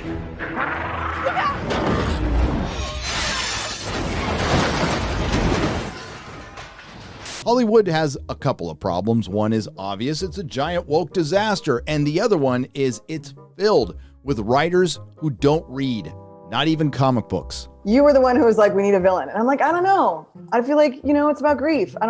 Grief's the villain. I don't know if we need a villain. Are you stupid or something? You were like, yeah, we need a villain. I'm like, well, but do we need a villain? I was raised on comic books, so I knew. When it comes to Doctor Strange 2, I am not going to lay the responsibility of this being a giant mess at the feet of Sam Raimi, the director of Spider-Man 2, one of my favorite superhero films of all time, the creator of the Evil Dead franchise, including Ash vs. Evil Dead, one of the best TV shows I've ever seen. He has proved beyond a shadow of a doubt that when he's left alone, he can be brilliant, but it happened to you again, Sam, and it's Spider-Man 3 all over again, except Doctor Strange 2 is worse. That's right, I said it. I'd take Bully Maguire over this any day. Doctor Strange 2 was supposed to be Marvel's horror film, but the only thing that ended up being horrific was the dialogue. I don't even want to know. And once again, we get that twisted Hollywood morality, the same Hollywood morality that gave us Wonder Woman the Rapist, female Mengele in Black Widow, and of course, Wanda Maximoff, who enslaved an entire town of men, women, and children and put things right.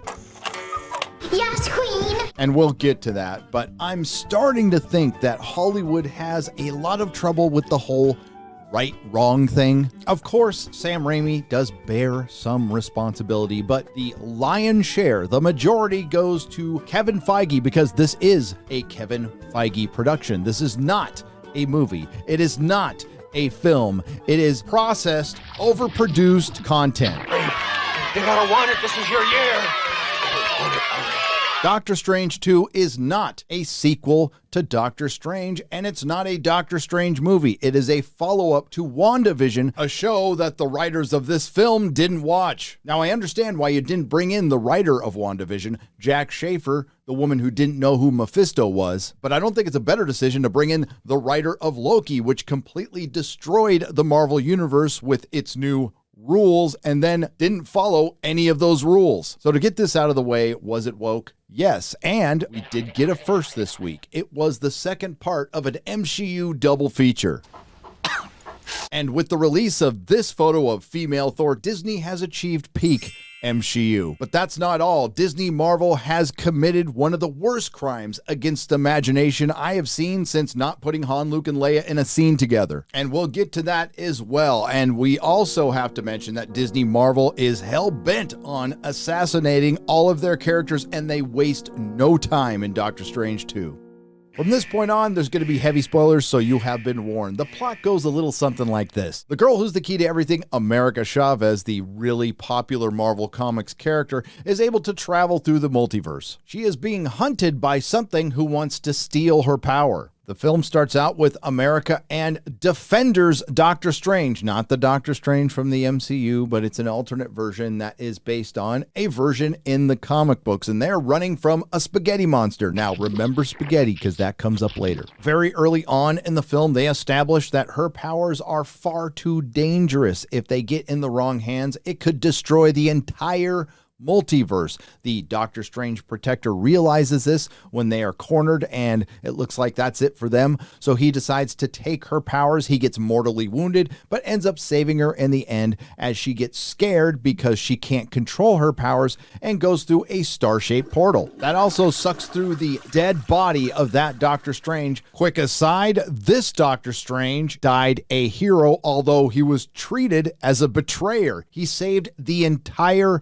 multiverse. This cannot be undersold, and quite frankly, the stakes can't get any higher in any Marvel film from here on out. This was pointed out by Rags on EFAP when I was with him last Saturday, and he was right. Yeah, so I'm not really sure where you go from saving all possible multiverses unless you just need to continually save them. And I can hear you now. I watched Loki, and I thought there was a sacred timeline until very recently. That contradicts the branch that comes off the separate timeline in Endgame. The rules from Loki don't affect this movie just like they didn't affect No Way Home. As a matter of fact, it's best not to think about the rules of this film, along with not thinking about the writing, the plot, the characterization, logic, things like that. So we're a few minutes into the film and we've already killed a Doctor Strange, and the character assassination has only just begun. We arrive in the MCU universe, which does eventually get a designation, which we will talk about later. And apparently, Doctor Strange in the MCU dreamt all this. Then he's off to get cucked at Laura Palmer's wedding. Did I just say Laura Palmer? I meant Christine Palmer. The wedding gets interrupted by our girl who's the key to everything, America Chavez. Little America Chavez is being pursued by a giant interdimensional demon known as Shumagorath in the comics, but Gargantos in this movie. Doctor Strange, who isn't the Sorcerer Supreme, and Wong, who is, team up to fight Gargantos, and dozens die in collateral damage. I might as well bring this up now so I don't have to bring it up again and again in the review. There are a lot of very effective and conveniently forgotten spells. Most specifically, the Sling Ring. A well-placed portal could have ended the Spaghetti Monster, Gargantos, Wanda, and our misery at any time. All right. I got you, buddy. The giant hands would have come in handy, the saw blade, the giant cat thing, any of these. But we're just going to let it rest because it just happens over and over again. And most of this film is, and then we get some exposition, and then we get some more exposition, and then... And And then? No and then! And then? No and then! And then? So let's talk about some exposition. They sit down in a cafe, and I have to point this out up front. The Defender Doctor Strange was after the Book of Vishanti, which is supposed to be a fairy tale, but Wong, the Sorcerer Supreme, knows about it because he was told in a secret book that the Sorcerer Supreme gets, alluding that Doctor Strange, when he was Sorcerer Supreme, blew it off, and it seems that everyone involved in this film either forgot or didn't watch the first Doctor Strange, the one where he becomes Sorcerer Supreme by excelling at reading a lot of books. Remember, he was meant to be the best of them. So we've established that Doctor Strange is kind of dumb, which, quite frankly, he was in No Way Home, a film I liked, but he was the one thing I didn't like in it. And they really ram it home that he's not Sorcerer Supreme, so maybe by the end of the film, he'll be Sorcerer Supreme. Maybe we're tearing Doctor Strange down to build him up by the end. Don't get your hopes up. So America Chavez proves that the multiverse exists by showing Wong and Doctor Strange the dead body of Defender Strange. We also learn in the MCU that dreams are just windows into our multiversal selves. I wonder if there's a multiverse version of yours truly that just enjoys MCU films unquestionably, someone who's entertained for hours with fidget spinners, balls of string, and laser pointers. Based on the runes Doctor Strange saw on the two demons, one in a dream and one in real life, they figure out it's not sorcery, it's witchcraft. And we'll cut to the chase here. Doctor Strange does something incredibly stupid and says something incredibly dumb. He goes to Wanda because she knows something about witchcraft. How in the hell would he know that when she just learned it at the very end of WandaVision? Then he says this. But you put things right in the end, and I was never in doubt. Which sounds a lot like this. They'll never know what you sacrificed for them. Just let us die. There's a lot of blood on Monica Rambeau's hands. Remember in Pirates of the Caribbean 2 when they killed the Kraken off screen? Everyone thought that was lame. Well, apparently Wanda has now been completely corrupted by the Darkhold off screen. Turns out Wanda is the one who sent the demons after America Chavez, and it turns out Doctor Strange just told her exactly where she was. At Kamatage in the country of Tibet with Wong, and it's all about to go down. The Scarlet Witch wants to steal America Chavez's ability to travel through the universe freely, so she can be with her non-existent children. Doctor Strange's role in his own film is to simply protect the girl who is the key to everything from the bad woman with the bad MacGuffin book, and the only way to fight her is with the good MacGuffin book. Get it? Because Sam Raimi had a book in Evil Dead, and there's books in here, and it's directed by Sam Raimi, except the big difference is the Evil Dead series is good and this isn't. So there's a big showdown at Kamatage where dozens die for the girl who's the key to everything, all for some children who never existed. And one of the biggest flaws in this film is how Disney Marvel bends over backwards to try to make the Scarlet Witch sympathetic, which she simply isn't. Now we're off to the multiverse of madness, into the Illuminati dimension, and this is where the keys start jangling and then Disney Marvel drops them. And spoilers, they repeat the conclusion of this film over and over again. Wanda, your kids never existed. Wanda, the kids that are out there aren't yours. In the Illuminati dimension, we get some more exposition, including America Chavez's origin, where a lot of people, including yours truly, laughed out loud. An origin from the comics, but it's so bad and so intersectional feminist that they've already retconned it. She's from a dimension called Utopia. She has two lesbian mothers, and when she was young, she got stung by a bee, opened up a portal, and they got sucked through. That's what happens when there isn't a man around. She learned this by walking by the the Memory Cafe. Meanwhile, in Kamatage, one of Wong's students destroys the Darkhold. Turns out the Darkhold is a copy, and Scarlet Witch forces Wong to take her where it was written. And another reminder, the perceived through line of this film does not run through the titular character, Doctor Strange. It runs through the antagonist, Wanda, who can dreamwalk, which is possessing the body of someone in another universe. In this case, it's herself. Back in the Illuminati universe, Doctor Strange and America Chavez decide decide to visit the other Doctor Strange, but he's dead, and they find out that the Sorcerer Supreme is Baron Mordo, who was part of the Illuminati. And yes, let's finally get to this scene because this is the single worst part of the movie. America and Doctor Strange run into Christine Palmer, and the Illuminati dimension is designated 838, and they designate Doctor Strange as being from the 616. Bullshit. The 616 is the Marvel Comics universe. The MCU is supposed to be the 199999, showing you they could give a crap about comic book fans. The Illuminati is Captain Carter, Captain Marvel, Baron Mordo, Black Bolt, Mr. Fantastic, and Professor X. Oh my God!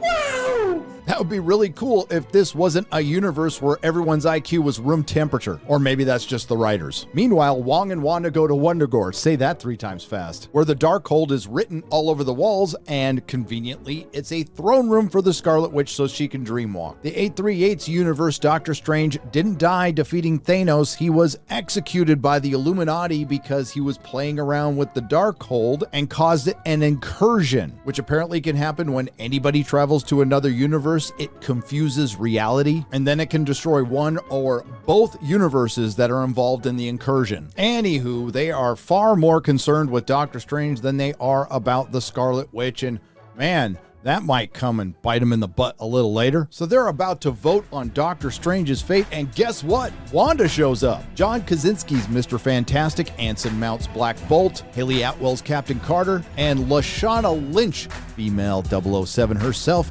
all decide to take her on, and then they are killed in order of privilege. I shit you not. And this part is just so stupid. Okay, Mr. Fantastic. The first time you introduce Mr. Fantastic into the Marvel Cinematic Universe, you kill him immediately. He barely shows his powers. He's supposed to be the smartest man in the MCU, and he was a complete dumbass. Wanda was able to remove Black Bolt's mouth and pop his brain. And our 2 heroes, one of them who could sling a shield made out of vibranium, and the other one can shoot lasers out of her hands, stood there and did f*** all. But that was so they can have a big, long girl fight. Admittedly, the beautiful Haley Atwell gets cut in half, and I'm no fan of Captain Marvel, but how do you kill her by throwing a statue on her? A statue of Brie Larson, Captain Marvel? The one who flew through a ship in Endgame? Okay, that was funny. Where's Doctor Strange in all this? Well, he has a fight with Baron Mordo, and he just leaves him in some crevice, never to be seen again. Then there's Professor X, who can battle in the psychic plane as a level 5 mutant, could have scrambled Wanda's brains whenever he wanted, I guess, except in this universe where it's simpleton Professor X who just allowed Wanda to break his neck. But the Easter eggs and the cameos and the keys jangling, you know what a Disney Marvel fan's favorite thing is? The next Disney Marvel thing. So America Chavez saves herself. She's with Christine Palmer. They run into Doctor Strange. Professor X told him that the Vishanti Good Book of MacGuffin is at the base. They find it, and Wanda catches up and immediately destroys it. Dreamwalking Wanda is able to get America Chavez and expel Doctor Strange and Christine Palmer. Now, a bit earlier, Wong tried to plead with Wanda that isn't it enough to know that your kids are out there and they're being taken care of, and she threw Wong off Wundagore because he was mansplaining. Doctor Strange and Christine Palmer end up in a universe that has been wiped out by an incursion, and of course it was the Doctor Strange of this universe's fault. Christine Palmer reminds this Doctor Strange that Doctor Strange didn't do a very good job of stopping the incursion. It's almost like Victoria Alonso wrote the script for this. We're here. We waited and waited and waited. Yes. Cheeky and cheeky and as cheeky Chavez as you can have it. America Chavez! 2D. In 3D. So many options. In 3D IMAX. 4D. 4D. Whatever D you want. Because I want to be done talking about this movie, let's just get to the end. And I predicted the minute I learned that Scarlet Witch was going to be in this film, and I wasn't the only one. I thought Doctor Strange would probably end up fighting himself, and Wanda would end up defeating herself. Now that Wanda has America Chavez, does she just immediately rip out her powers? No, she dicks around and waits for Doctor Strange to save her. I'm sorry, she waits around so a zombie version of Doctor Strange can give America Chavez a pep talk so it completes her hero's hero's journey, she was great all along. Yeah, Doctor Strange kills the other Doctor Strange, gets the Darkhold, and Dream walks into his zombie self that died earlier on in the film. Yes, this was a very cool, short-lived Raimi scene. America fights Wanda a little bit, and then she gives her what she wants. She opens a portal to the other Wanda and her kids, and then she gets to see what everyone's been telling her the entire movie. She never had kids. The kids in the other universe belong to someone else, and as Wanda says to herself, they are loved. Then Wanda throws a mountain on herself and destroys the Darkhold in every universe. Well, that about wraps it up for Doctor Strange 2. America Chavez is fine and goes off to train at Comitage with the Sorcerer Supreme Wong because Doctor Strange is still not the Sorcerer Supreme. 838 Christine Palmer goes back home. Doctor Strange gets a third eye and meets Clea from Marvel on Ice. Yes, it's Charlize Theron as Clea, and her costume's the worst one I've ever seen. It looked like a 90s superhero TV show. This film was a hot mess narratively, structurally. There was no real plot. I have so many questions, I will not get to all of them. In all of these multiverses, in all of these realities, where was Quicksilver? Where was Vision? Where was Kang, the descendant of Reed Richards? Why weren't any of the multiversal events connected to Loki or Spider-Man No Way Home or WandaVision? Where were the Nexus events? Why didn't Defender Doctor Strange use his sling ring, or Wong, or Doctor Strange, or any one of the sorcerers at Comitage? Where was Marvel's Katie? Where were the Celestials, the Eternals,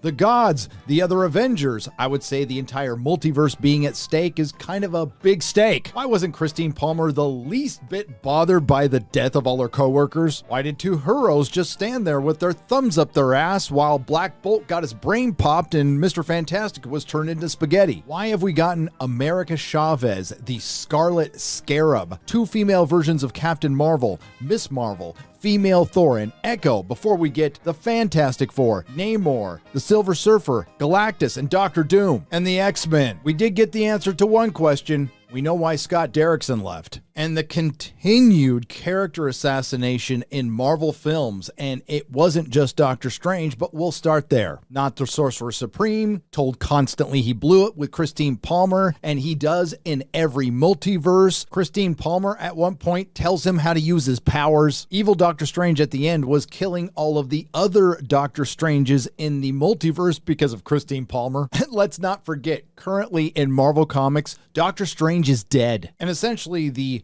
personal journey in his own film was to give a zombie pep talk to the girl who's the key to everything and be told by Christine Palmer that he's scared to love. He doesn't finish off the bad guy in his own film. Hell, he wasn't there. And as far as Wanda is concerned, what a mess. Just like with Thor, who is going to find himself for about the 8th movie in a row, we have Wanda constantly in grief. And, well, thankfully she put herself out of her misery and put us out of her misery. And I like Scarlet Witch. And sure, they pulled from individual elements from the comics, but without all of those other characters who are in those comics, it's meaningless. Just like Wanda's logic, morality, sacrifice, and this film. And what's the overall message? Well, I don't know, other than if WandaVision was about a woman whose vibrator broke, then this one may be about what happens to a woman when she waits too long to have kids. How it should have ended is going to have a field day with this one. I'm guessing one of their endings involves cats.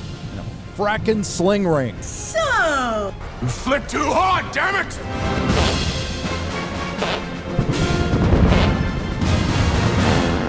Female Thor has arrived, and the big question is, was it the bait and switch that we anticipated? The answer is kind of. Thor Dumb and Dumber does focus on Thor, just not one that you'll recognize. That's where the real bait and switch is. This film is the gayest Marvel film yet, according to Natalie Portman. Is it safe to say that this is the gayest movie ever made in the MCU?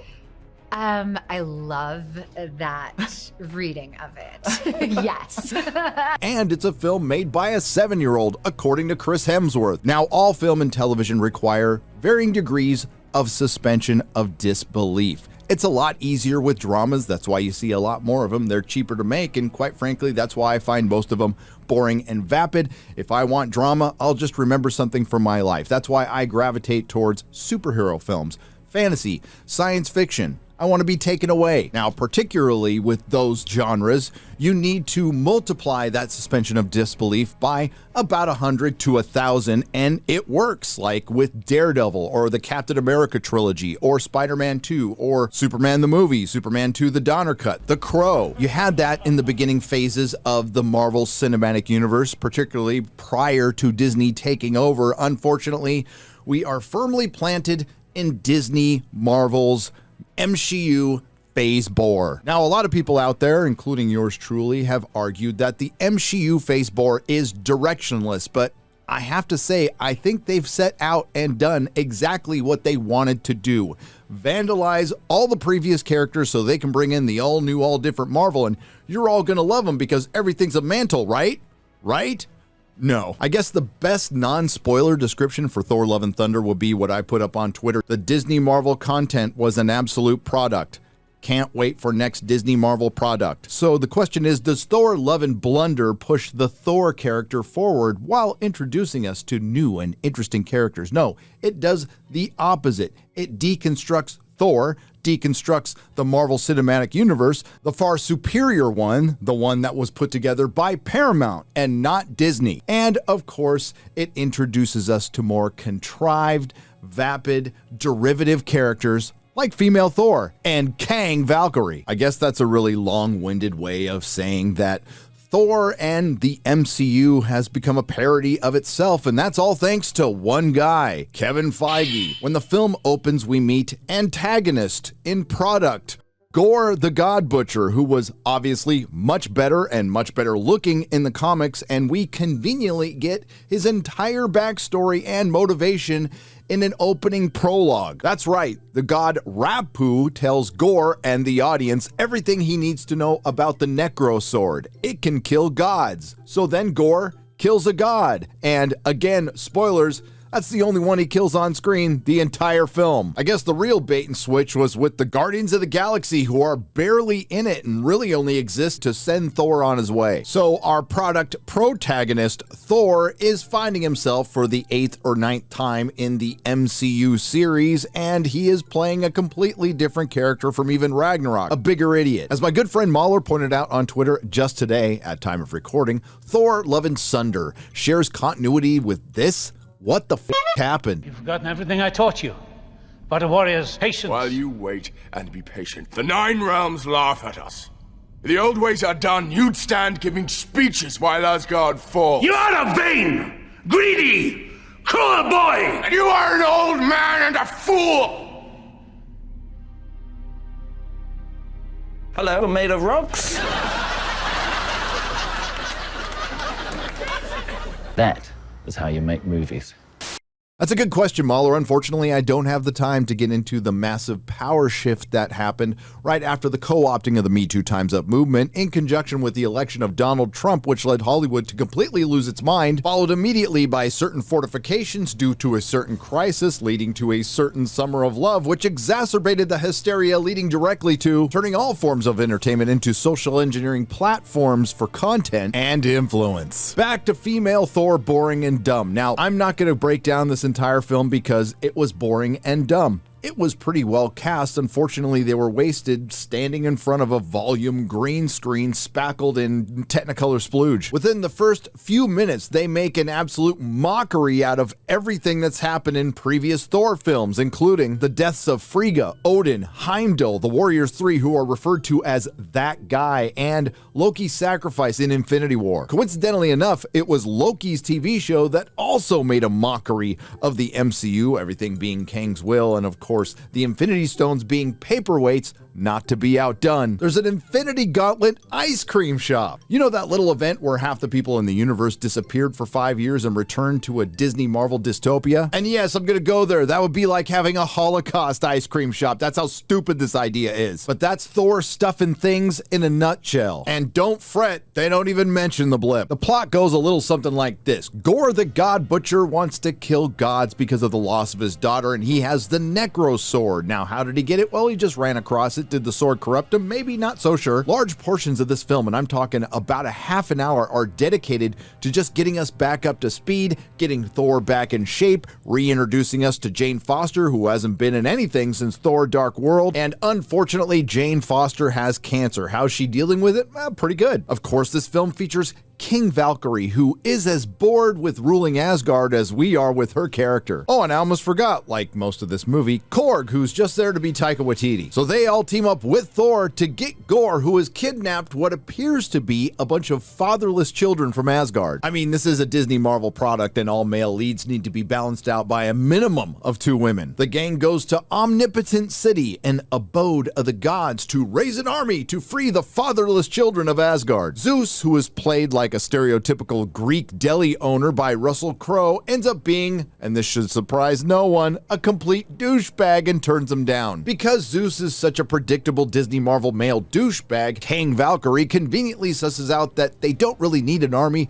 they just need his fake-ass looking lightning bolt. After a sloppy CGI fight, Thor then kills Zeus and steals his fake-ass looking lightning bolt, and they are whisked away by the screaming goats. A joke that might have been funny once, but not 3 or 4 times. Personally, I'm against any social media platform banning anyone for dead naming, but I would be for them banning people for dead memeing. Then Thor and his Disney Marvel obligatory female backup go off to fight Gore and free the fatherless Asgardian children. In the sloppy CGI fight, Korg was taken out and reduced to only a face, which I'm sure was a move that had nothing to do with effects budgets. Okay. Does that look real? In that particular shot, no, actually. It doesn't really, right? When you look close. You need to be more blue. Well, you know. No. Shut the f*** up! Now, there's a couple of big battles towards the end of female Thor subscribers and consumers, and King Valkyrie was taken out early. Coincidentally, the quote-unquote creatives took her out of this movie for the same reason the audience was glad she was taken out: lack of interest. Now, instead of having Gore the God Butcher actually butcher gods like he does in the comic books, here, he's just seeking out an omnipotent being named Eternity and simply wish all the gods dead. Yes, you heard me right, and all he needs is a key, and that key is Thor's Stormbreaker, which can summon its own Bifrost Bridge. That probably could have come in handy once or twice during the Infinity Saga, but that's not the only thing. When Thor eventually finds the children, he imbues them with the power of Thor. Well, that would have come in pretty damn handy during, well, the entire Infinity Saga. That's right, he temporarily imbues all the children with the powers of Thor. When did he get these powers? Has he had them all along? Did he get them when Odin died? Did he get them through Zeus's fake-ass lightning bolt? Because we did see it separate. We're never told specifically. I think the answer is he's had them for at least a while, because he unintentionally imbues female Thor with his power with a passing statement. I suppose the debate can rage on in the comments section below, but ultimately, it doesn't matter. Oh no, I know it matters to actual fans who have read the comic books, but it doesn't matter to the people who create these films, and I will have a definitive answer for you at the end of the video. Yes, that's a tease to make you watch it all the way to the end. That's right, female Thor swoops in and saves the children, saves Thor, saves the day, and makes the ultimate sacrifice. But that's okay, because after this character has been gone for 8 years and then she came in and appropriated Thor's power, she was there to teach him the lesson he was meant to learn in this film: how to love. Which is almost, no, not almost, it's exactly like what happens at the end of Doctor Strange. Christine Palmer was missing for years. Then she shows up to teach Doctor Strange how to love. I love you. Paging Dr.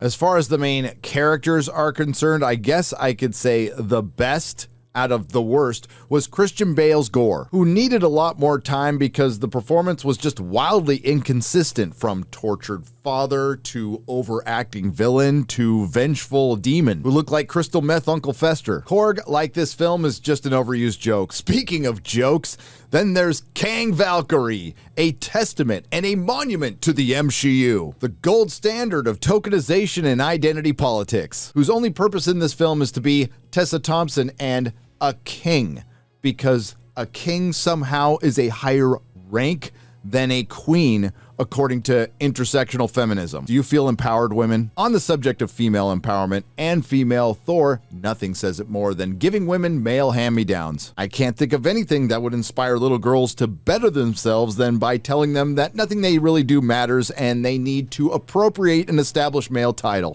How did that work out for Doctor Who? To be fair, Natalie Portman tried to channel the Jane Foster she played in the first Thor film, but it's been a long time, over a decade. Now, she wasn't as insufferable as, say, female Loki or Captain Marvel. Doesn't mean she was good either, and it doesn't mean this wasn't MCU. She still got the big hero moment. She saved Thor and got a statue. Oh, and those are some CGI guns. You want my respect? Hit the gym, just like Chris Hemsworth did, and other actresses have done in worse movies. Jessica Biel looked great in the awful Blade Trinity, and who could forget Linda Hamilton in the brilliant Terminator 2, just to name a couple. You can't have your girl card and equality. It's one or the other. But as far as derivative and tokenized characters go, female Thor takes the cake because she literally took a dude's name, and not just an established Marvel character, an established mythological character that's been around for thousands of years. And this is a problem that would have been easily solved from the get-go. Give her slightly different powers and a different name. Now, why didn't they do that? Was the massive multi-billion-dollar corporation Disney motivated by profits, screwing over the original creators or their estates so they could maintain the copyright? Or was it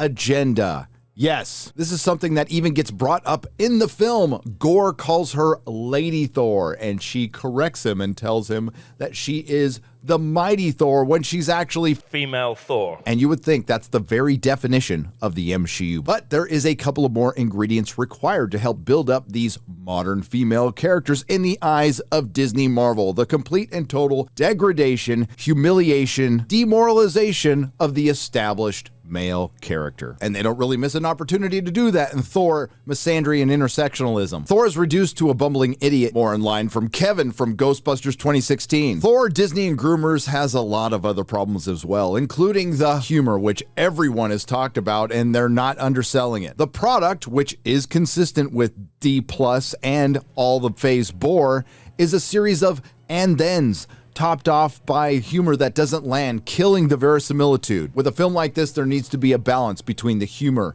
and the action. One of the best examples is from the MCU, and unfortunately, it's the film that led to a lot of this. Guardians of the Galaxy. Another thing that's not being undersold is the tonal shifts will give you whiplash. And as many have said, the sets look cheap, the special effects look colorfully bland, and this movie is just a mess. And the ending was just bad. Eternity, a character from the comics that I would have loved to have seen, was just a stationary effect. Female Thor dies, then Gore cries, then Gore dies, then Thor gets Gore's daughter. Does anyone in the MCU have sons anymore? Well, I guess Heimdall had a son, Axel, in this film. Unfortunately, he's dead and not around. What kind of message does that send? Oh, and by the way, that's why the film is called Love and Thunder. No, not Heimdall being yet another Hollywood absentee father. Thor being the father to Gore's daughter. But wasn't that Guns N' Roses music cool? Sure, but I can listen to complete songs in places like the gym. I completely understand why a lot of women are gonna like this. You flipped too hard, damn it! Yes!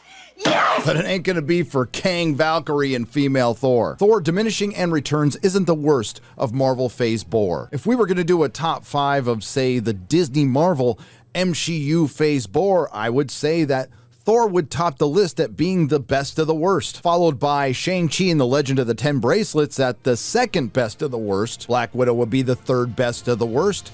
The fourth best of the worst would be Doctor Strange Mom, and the absolute worst would be the Eternals. So, you need to be conscious of the way that you look. Walking around here with that ash on your head.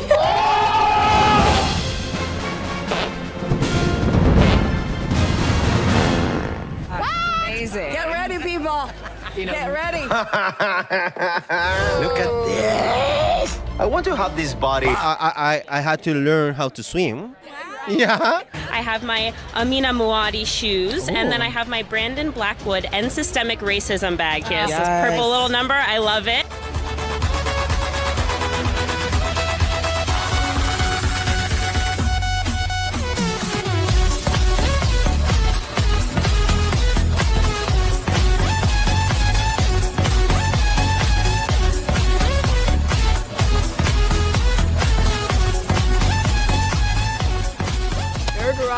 Nerdrotic.com. We hope you enjoyed the last Disney Marvel product. Now get ready for the next Disney Marvel product. Remember when we used to get excited about a Marvel film? Imagine 10 years ago if someone told you that there would be a Black Panther movie where he fights Namor. My nerd head would have exploded. Unfortunately, this wasn't made 10 years ago. It was made in current year, and well, Let's talk about the diversity and the representation. Oh, here we go again. Representation. Representation. Representation. Representation. La representación, representaciones, las representaciones, en la representación, representaciones, representation. Representation, representations, represent, representation. I'm a piece of representation in gaming and see representation on the big screen and to feel represented. Represented. Represent. Represent. Representation. Represented. They're representing. Representing. This representation. Exciting, right? I mean, it's not something that we do because it's a political move, but it's because it's really good for the story. So many people are going to feel themselves represented in this. It's too white, our television and movies. NANI?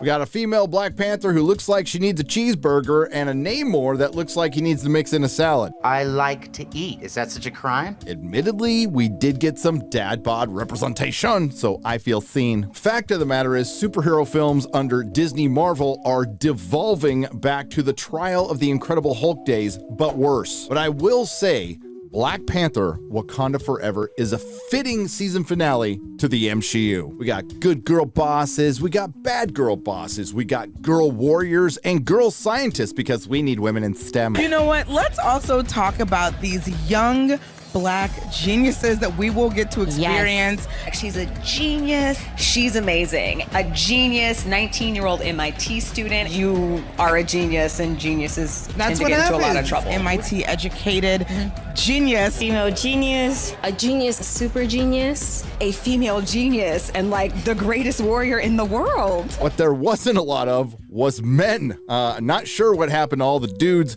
in Wakanda. Maybe they went off to get a pack of Salems and never came back. Oh, shit. I don't know if I'll keep that one in.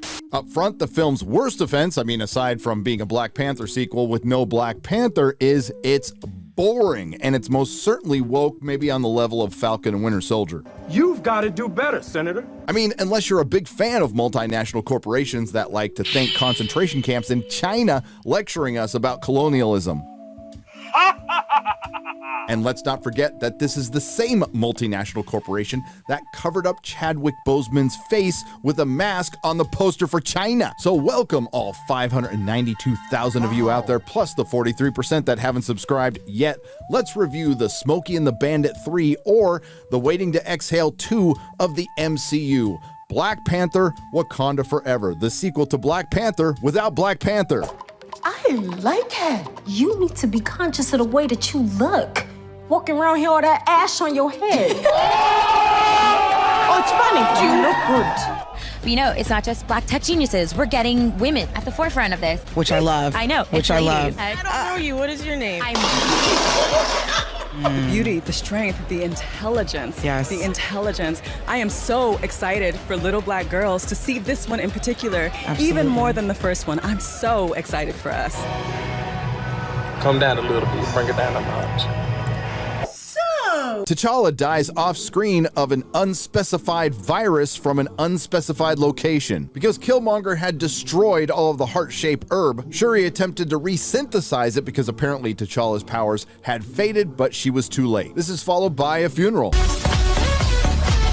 So we're off to the races with 2 hours and 41 minutes of plot-driven, task-oriented product. Mix in some genuine loss and grief, followed by a lot of sitting around and talking about feelings, and a whole lot of what Hollywood's idea is of the consequences of colonization. The film opens up with some colonizer mercenaries attacking the Wakanda Mali outreach station. Mali, Africa. I hope the Wakanda outreach was to teach Mali not to keep their little girls from going to school and not to kidnap them and force them into marriage. This is intercut with them getting chastised very well, by the way, by Angela Bassett's Queen Ramonda. And yeah, there are some decent performances in this film that get weighed down by all that plot and the sheer Disney of it all with all the identity politics and shoehorning in characters that shouldn't be there. If there's anything you want to compare this to, I would say Iron Man 2, but it's not as good. Then there's another attack on another facility in the dark. This time it's the the Talocans, attacking a U.S. research facility that just so happens to have a vibranium detector. And from the looks of it, it appears that the Talocans aren't that isolated. Maybe Dr. Fauci got to them too. And the reason I'm talking about this scene so long is because it's the one I actually liked. I loved the siren song, getting people to kill themselves, and then Namor kills somebody. And if you squint, and because it's in the dark, it almost kind of looks like Namor, and that's the only time he does in this entire film. El niño sin amor. Por eso le dicen Namor. ¿En serio? El niño que creció sin amor. Namor. I am a Spanish genius! Briefly though, let's circle back to that United Nations scene, and as good as an actress as Angela Bassett is, it doesn't make it any less cringe. Oh look, we found some men! Only to make them kneel before Queen Ramonda, who returns the mercenaries to the United Nations and then warns them not to mess with Wakanda or its vibranium because she's worried about what the rest of the world will do with it. Quick reminder, Wakanda is a nationalistic ethno-state with a force field wall around it that picks its leaders through hand-to-hand combat and not the will of the people, through their isolationism, completely ignoring the other African nations that were suffering from war, starvation, and disease for centuries, and turned a blind eye while they were being conquered by colonizers, who recently allowed their throne to be usurped by a psychopath. After Shuri and Queen Ramonda returned to Wakanda through the bongo and DJ activated force field,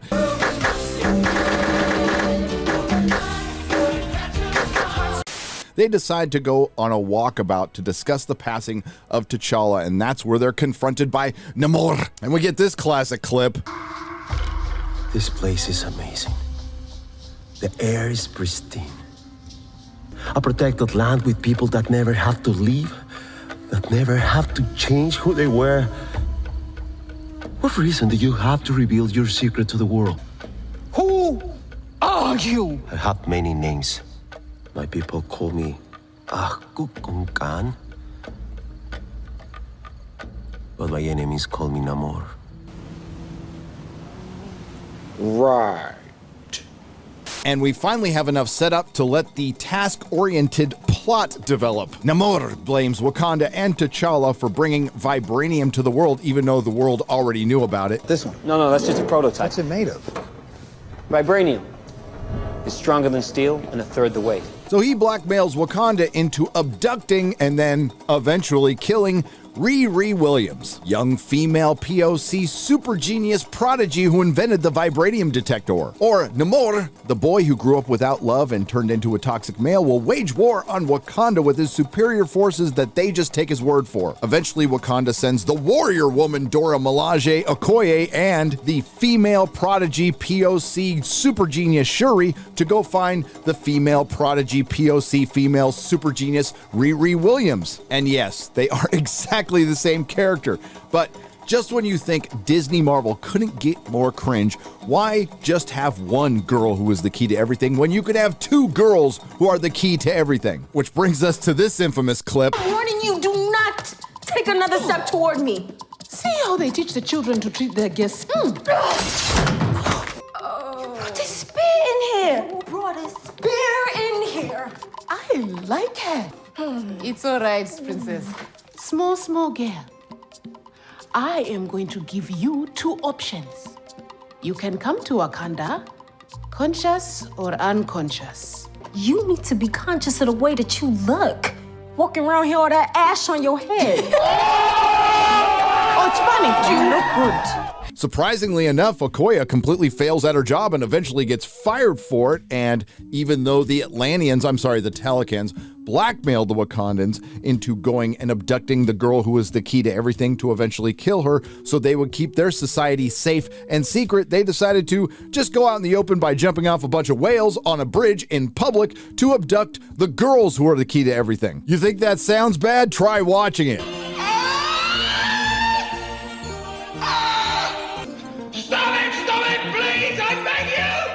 But I've got to give it up to Disney Marvel once again. After taking, admittedly, two B-list characters, Captain America and Iron Man, and turning them into household names, they, unbelievably, took the Black Panther and not only made him a household name, made him a top-tier character. And how do they follow that up? by killing him off screen and making the MCU a household name. Then it's a race to have the women of Wakanda, because there's no men anywhere, save the girls who are the key to everything, so two peaceful utopian societies won't go to war with each other, and then one of them eventually with the rest of the world, all over keeping vibranium from the white people. Now, the plot does stop every 10 or 15 minutes so women can sit around and talk about their feelings, and so they can remind us that T'Challa is dead. And this is the point where the film gets a bit exploitive. I'm sorry, did I say a bit? I mean a lot. I think the tributes at the beginning and at the very end of the films were done very well. It's everything in between this 2 hour and 41 minute mess that gets, again, exploitive. There's a good 45-minute stretch where nothing significant happens in this film. It's just performing tasks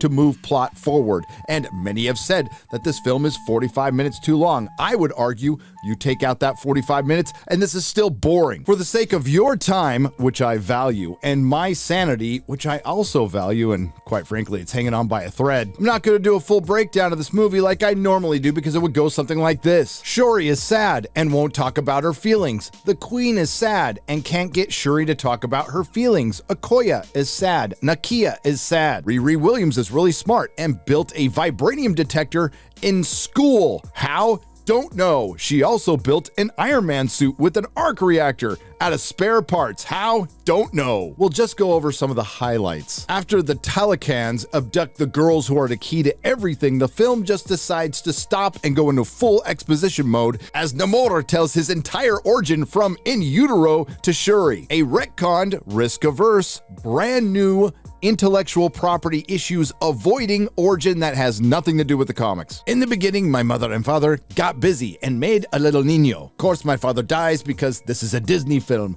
and then my mom took some vibranium ayahuasca and I became a mutant. Well, that would make Joe Rogan proud, but not Bill Everett. After just meeting Shuri and then telling her his life story, he gives Shuri his mom's necklace, which just so happens to have the one thing she needs to become Black Panther at the very end of this film: vibranium. How convenient.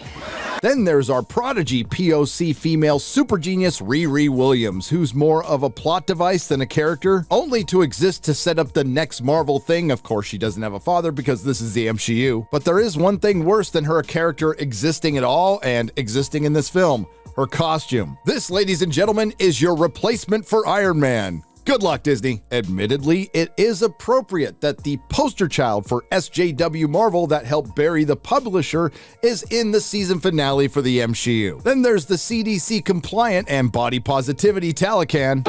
And yes, you can absolutely tell this was a film made during COVID. We did get token white guy Everett Ross, and we did find out one important piece of information. He used to be married to Madam Hydra. Oh yeah, she was in this too, because you can't have too many girl bosses. Other than that, Martin Freeman's American accent was a little off in this film, and he only existed to pass on exposition through phone conversations. All this followed up by one of the single worst final acts in any MCU film. After Namor attacks Wakanda and kills the Queen, Wakanda decides to take the fight to him, this time with a Black Panther.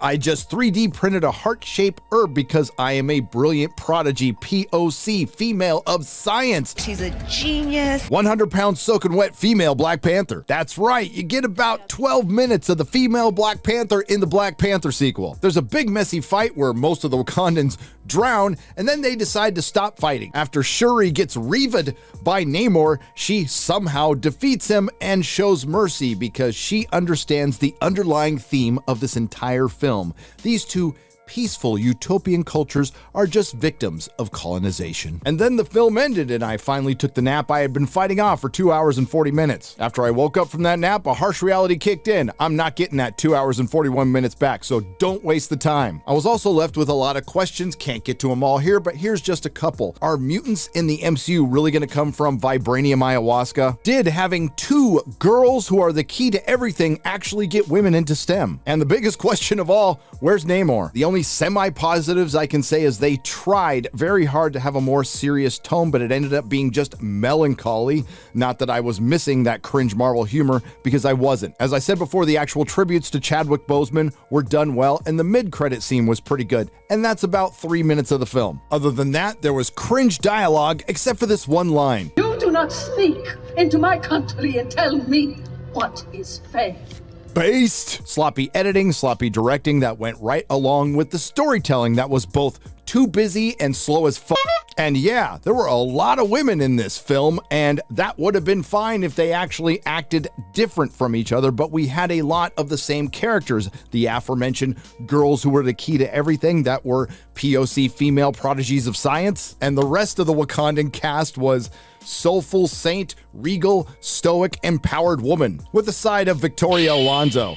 Wakanda Forever, or Women Forever, perfectly sums up the MCU and the current problems with Disney Marvel. Always setting up the next thing, bloated, soulless exposition, piss-poor effects, piss-poor storytelling, and forcing a bunch of Z-list characters who are essentially a bunch of scabs who will never ever be able to replace the starters. You should have recast Black Panther. You should have recast Captain America. You should have recast Iron Man. Again, you made these characters household names and then you killed them off and expected people to accept the Z team. That's the same experiment you tried to pull with the all new, all different Marvel in the comics, and it completely failed. And surprise, surprise, you're gonna get the same results here. Looks like Wakanda Forever is gonna have a decent opening weekend on the low end of their reduced projections, but there's no way to spin this. This is more Disney diminishing returns. And as I said in my last Disney Marvel video, this is not just a Disney Marvel problem, it is a Disney problem. Mix in the Lucasfilm apathy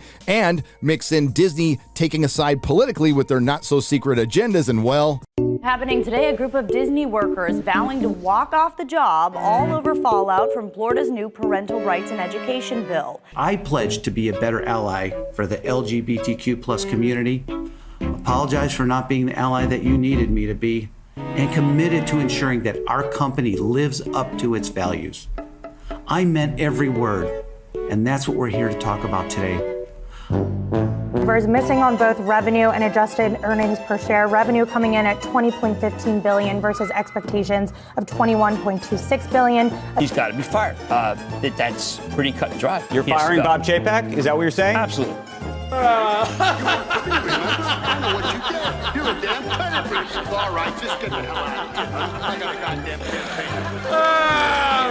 Damn, looking back at Marvel Phase 4, it's worse than I remembered. Books will be written someday about what historic, creatively bankrupt crap Disney Marvel produced during this period of time, but their willing and able partners, or comrades, in the Access media, as far as the MCU is concerned, held strong and were still feeling pretty good about themselves. First, they tried to flip it around. MCU as women lead better female representation in the Marvel Universe. Then there's the Nerdist. There is no MCU, but maybe there should be. From the always reliable garbage tier CBR, MCU or MCU, Marvel is introducing more women heroes, and it's about time. It is about time for Disney Marvel to hit bottom. This brings us to Phase 5, and the story of this one, folks, is for every step forward Disney Marvel took, it was followed by 5 steps backwards. So, how was MODOK?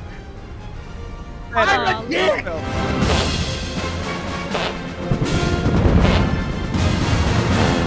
We are here with Kevin Feige. Welcome to Phase 5. Phase 5! It begins tonight. That's true. Tonight is the beginning of Phase 5 for people who are tracking along with our phases, which I certainly hope everybody watching this is. Through all of the work in this film that you've done, what are you most excited for fans to see about it? Kang. Yeah. Now, Thank you. Jonathan Majors, King the Conqueror, Oh, yeah. what was that like? Exciting! When Jonathan Majors comes out on this carpet, I feel like we're gonna feel a shift in energy of like, whoa, okay, the big baddie is here, y'all. Increase the cringe. I had to follow Jonathan Majors, the most charismatic man alive. Well, considering the fact that you wrote this movie... But that just goes to show the energy of this. People are just so happy to be here. They're looking their best because this is the start of Phase 5, the 31st film in the MCU. It's the biggest event. It's the biggest event. It really is, it really is. And I mean, the quantum realm, so big, so expansive. It is the unknown. Not enough cringe. More cringe. We get Kang! Kang! We get Kang! We get Kang! Kang! Kang! Kang! Kang! They're ready. They are ready. They're ready. The faith that these people have, having not seen the movie yet. Breaking news, ladies and gentlemen. The MCU is no longer dying. The MCU is dead. Been a minute since we've done an MCU review. As a matter of fact, it's been about 97 days. That's quite the drought for the Disney Marvel stands. Let's recap Disney's performance just over the last couple of months. They've lost $2.6 billion in the last 2 quarters on streaming alone. They had their first subscriber decrease, losing 2.4 million subscribers. They gave the axe to 7,000 employees as well. And of course, they have a new old CEO after firing the last guy in the middle of the night on a Sunday at an Elton John concert. So good. At this point, I don't think it would surprise anyone that a lot of the Disney Plus streaming show projects have been delayed till next year or later. A list that includes Agatha Harkness, Echo, and Ironheart, 3 shows nobody wanted. This brings us to Phase 5, or Phase 2 of the multiverse saga. Meet the new phase, same as the old phase, MCU. And we start with Ant-Man. That's right, Ant-Man, or a better name for it will be Antifa Man, a film I saw on opening day in an empty theater with my wife and son, and she is legit mad at me. I think I'm sleeping on the couch tonight. My kid won't even talk to me. I feel like a dad in the MCU. And I'd like to welcome the almost 700,000 of you here in the 40% who haven't subscribed yet. Let's take a trip to the Craftum realm. Ant-Man and the Wasp: Quantumania is not a sequel to The Wasp and Ant-Man, and yes, I did get that name right. It's actually a sequel to Loki that you don't need to watch to understand what happened in Loki, which was terrible as well. Just a reminder, everything up to the final episode of Loki was Kang's will. There was no free will in the MCU. And the MCU absolutely failing is making for strange bedfellows. The critic score is currently at 48% on Rotten Tomatoes. There will be spoilers, although there's really nothing to spoil because this entire film is pointless. The only thing you really need to know is it sucks. Don't waste your time or money on it. The film starts out with a flashback when Janet Van Dyne was trapped in the quantum realm for over 30 years, apparently with a supervillain named Kang who can travel not only in time and space, he can destroy them as well, something she might have wanted to mention, but she never did. A film that unfortunately starts in my former home of San Francisco, and thanks to the movie magic, you're probably not going to recognize it because you don't see any cars broken into, you don't see any homeless people high on fentanyl, and you don't see any poop on the sidewalk. And once again, we get to see fan favorite Paul Rudd as Scott Lang, and just like in the previous film that's not connected to this one in any way, shape, or form, he takes a back seat in his own movie. That's right, I had to change shirts to something a little more appropriate. Now, where was I? Oh yeah, Paul Rudd plays Scott Lang, or Ant-Man, and once again, he's reduced to a guest starring role in his own film. You have to admire Disney Marvel's consistency on this. I feel like there were 2 different movies being shot at the same time. Then there's the very strange case of Evangeline Lilly playing Wasp, or Hope Van Dyne, who never took her father's last name, but she does take over her father's company. We get a brief girl boss montage moment. She's very comfortable in that role, and she thrives in that role, and she's doing incredible things all around the world for global warming and, housing crises and all different kinds of things like that. How dare you! And then Wasp, an OG Avenger and a legit female Marvel character, unlike Ironheart, America Chavez, or a knockoff Miss Marvel, gets reduced to being a guest star in her own film. I wonder if it has something to do with Evangeline Lilly's very sensible take on the jab. Poor Michael Douglas playing Hank Pym is essentially just a background character and used as comic relief in a film that stars a character that's supposed to be comic relief that isn't funny. And I was okay with the thought of this being a serious film, as 2 of the trailers tried to present, but it really wasn't. But the star of this picture is Janet Van Dyne, played by Michelle Pfeiffer, who looks great and does the best she can. She is a legend, but her character ends up just being another Disney Marvel girl boss. Speaking of girl bosses, we have another one, the leader of La Resistance, Jentora, a character who doesn't look anything like the one she's based on, which is pretty obscure anyway from Realm of Kings, but at least this one looks like she can hold her own in a fight. Unfortunately, the only reason this character exists in Ant-Man and the Wasp: Quantumania, that is a stupid title, is to be a girl boss. And how could we forget Casey, Scott Lang's daughter, who is now Ant Daughter? She's got a suit. She's also been recast 3 times. She started out as a cute little girl in Ant-Man, and then after the ill-advised and stupid blip from Endgame, she is a much older version. As a matter of fact, let's go to this one scene from Endgame.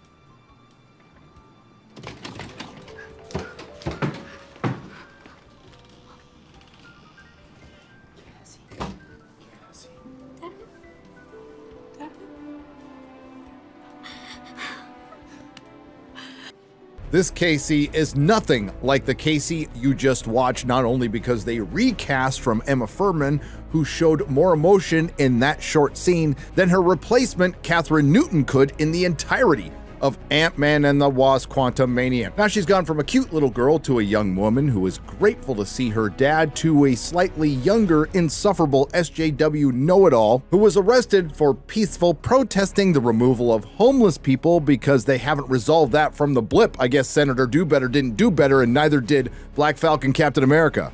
You've got to do better, Senator. Again, she has her own ant suit, so I guess she's ant daughter or ant woman or just ant they them, whatever the hell they're calling it these days.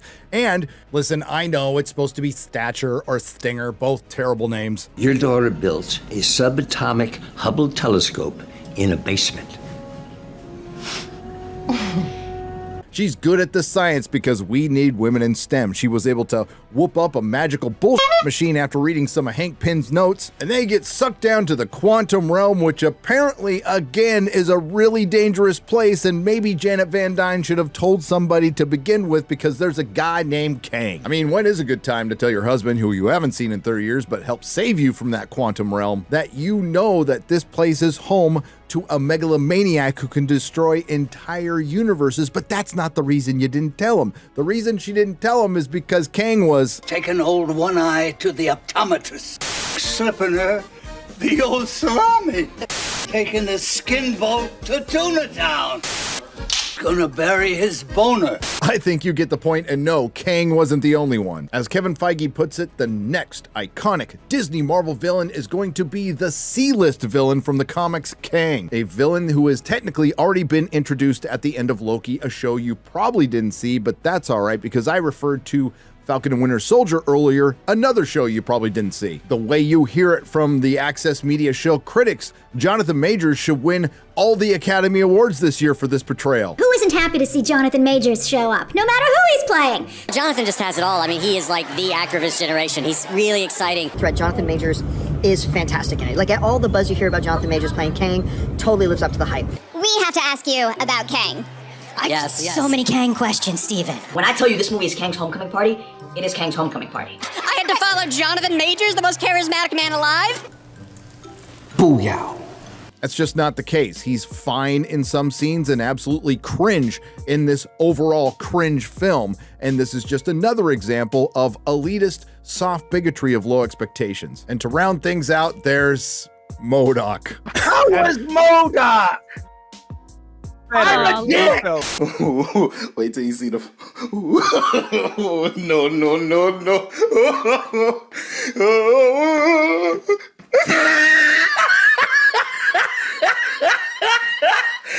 Look at the top of his head. Look at his lips.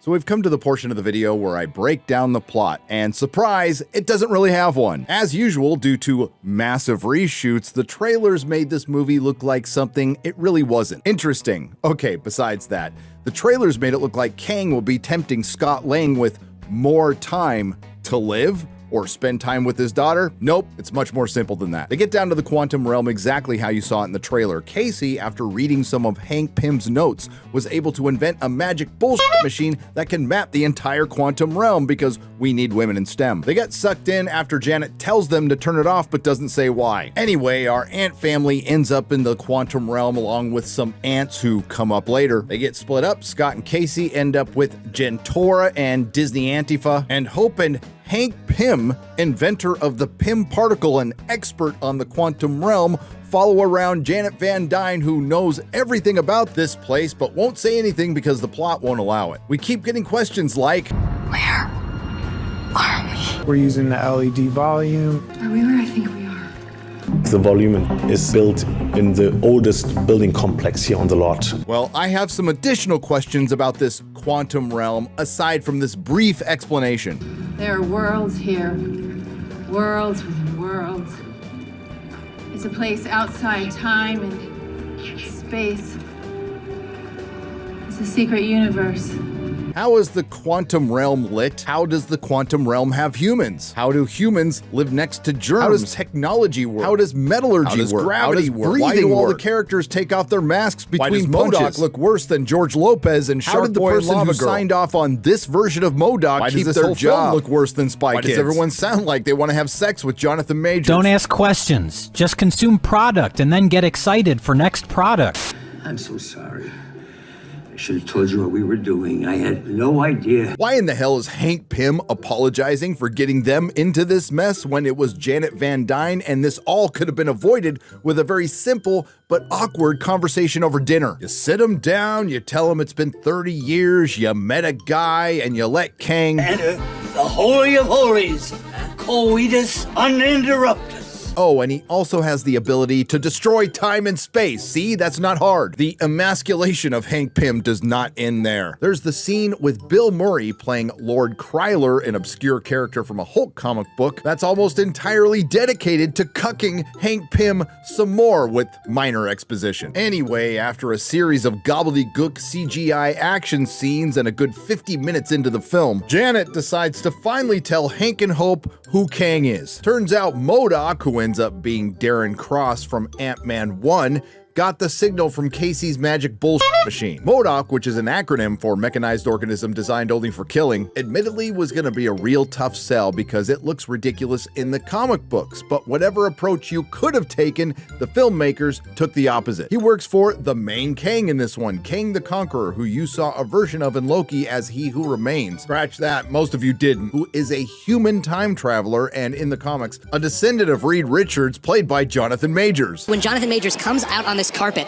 I feel like we're gonna feel a shift in energy of like, whoa, okay, the big daddy is here, y'all. Through one of the many exposition scenes, we find out that after Kang was mysteriously exiled, Janet helped him fix the power cell for his multiversal engine. Then, through a major design flaw in Kang's ship, which can neurally link to just anybody apparently, she finds out that Kang is actually Kang the Conqueror and has killed entire universes, and manages to keep it to herself until the right time when plot says so. And now Kang needs Scott Lang to go shrink it back down the size. That still doesn't explain why he didn't have Scott Lang and Casey removed from their superhero costumes immediately, and Kang convinces Scott by simply threatening to kill his daughter. It really wasn't more complex than that. Scott manages to get the magic multiversal bullshit machine only after being saved by Wasp. Kang betrays Scott, and then we're back to the CGI gobbledygook action. Ant-Man and the Wasp Quantum Mania is just a series of exposition interrupted by a plot contrivance and followed by Deus Ex Machina. And Casey Lang gives one of the single worst call to arms speeches I've ever seen in a film.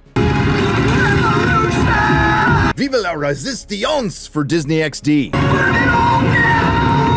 Again, there is a lot of Deus Ex Machina in this. Ant-Man gets saved by the Wasp, then Ant-Man gets saved by the Wasp again, then our heroes get saved by the Resistance, then our heroes and the Resistance get saved by ants, then, that's right, the ants that got sucked into the quantum realm with the ant family all experienced time differently and created their own civilization and arrived just in time to save everyone. How? I have no idea. Ant-Man gets saved by the Wasp a third time, and then the Wasp and Ant-Man get saved by Casey. If I missed any, feel free to comment below. Kang is eventually defeated, not really sure if he's killed, and then Jonathan Majors' decent acting job goes completely out the window for the post-credit scene where he plays Immortus Ramatut in the Council of Kangs. Ant-Man 3 is not a sequel to Ant-Man 2, it's a sequel to Loki Season 1, a television show you didn't watch, and thanks to the last post-credit scene, it's leading directly into Loki Season 2, a television show you're probably not going to watch, judging from Disney Plus's recent streaming performance issues. And yes, there's all the hallmarks of a Disney Marvel film made for modern audiences, and there's plenty of MCU. Dumb or duplicitous white men, girl bosses galore, and nods to socialism. I mean, I know socialism is a charged word, but we can learn a lot from these.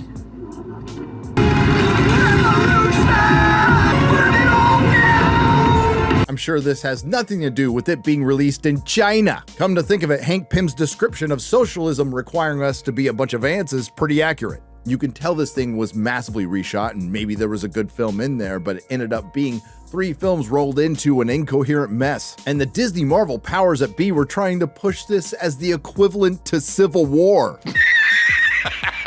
We know this is bullshit because the weatherman Bob Iger just came out and said essentially they need to dial back the Disney Marvel and Disney Star Wars content. And they didn't waste any time. The aforementioned Echo, Agatha Harkness, and Ironheart have all been delayed a year, and they quietly delayed the Captain Marvel sequel where Brie Larson was demoted in her own film for a 5th time. And the box office spin on Ant-Man 3 is just ridiculous. From Deadline, Kang conquers the box office as Ant-Man and the Wasp Quantumania swells to franchise record opening of $109 million 3-day late Saturday update. From The Hollywood Reporter, Ant-Man and the Wasp Quantumania zooming to a big 110 to 120 million box office opening over the 3-day weekend. From Variety, box office, Ant-Man and the Wasp Quantumania sizes up to a $46 million opening day. From Garbage Tier Collider, Ant-Man and the Wasp Quantumania delivers a giant $46 million debut at the domestic box office. The film is expected to make over $115 million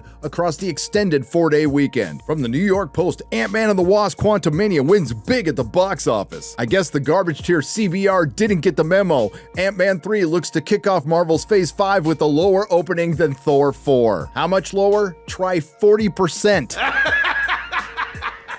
As a matter of fact, Ant-Man 3's box office is tracking a lot closer to Black Widow, and it's looking more and more like Kevin Feige is either a complete sellout or a total fraud, taking credit for other people's work when he had a lot of help back in the early days of the MCU, including Ike Perlmutter, James Gunn, Joss Whedon, Jon Favreau, and yes, Edgar Wright. Simply put, this is just a bad movie, and it wasn't entirely because it was woke. Sure, it felt like there was some ESG product placement, and it's nowhere near being the worst MCU offender. If a Wakanda Forever is a 5 out of 5 MCUs, this is a 3.5 out of 5 MCUs. So, You're fired.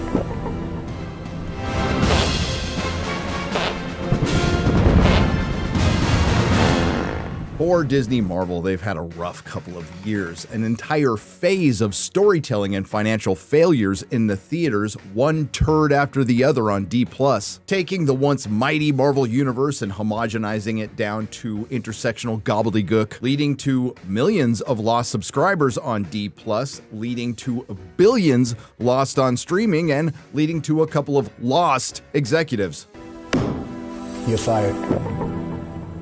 All while either bringing back or keeping the architects of their failure. Let's just say Disney Marvel needs a win in a big way. Was Guardians of the Galaxy Volume 3 that win? No. Was it a bad film? No. I would argue it actually makes things worse as it concerns the big picture that we'll get into. So join me, you over 740,000 beautiful members of the Fellowship and the 40% who haven't subscribed yet. Let's take a look at how a giant subsidiary of a giant mega corporation learns the lesson of too little, too late.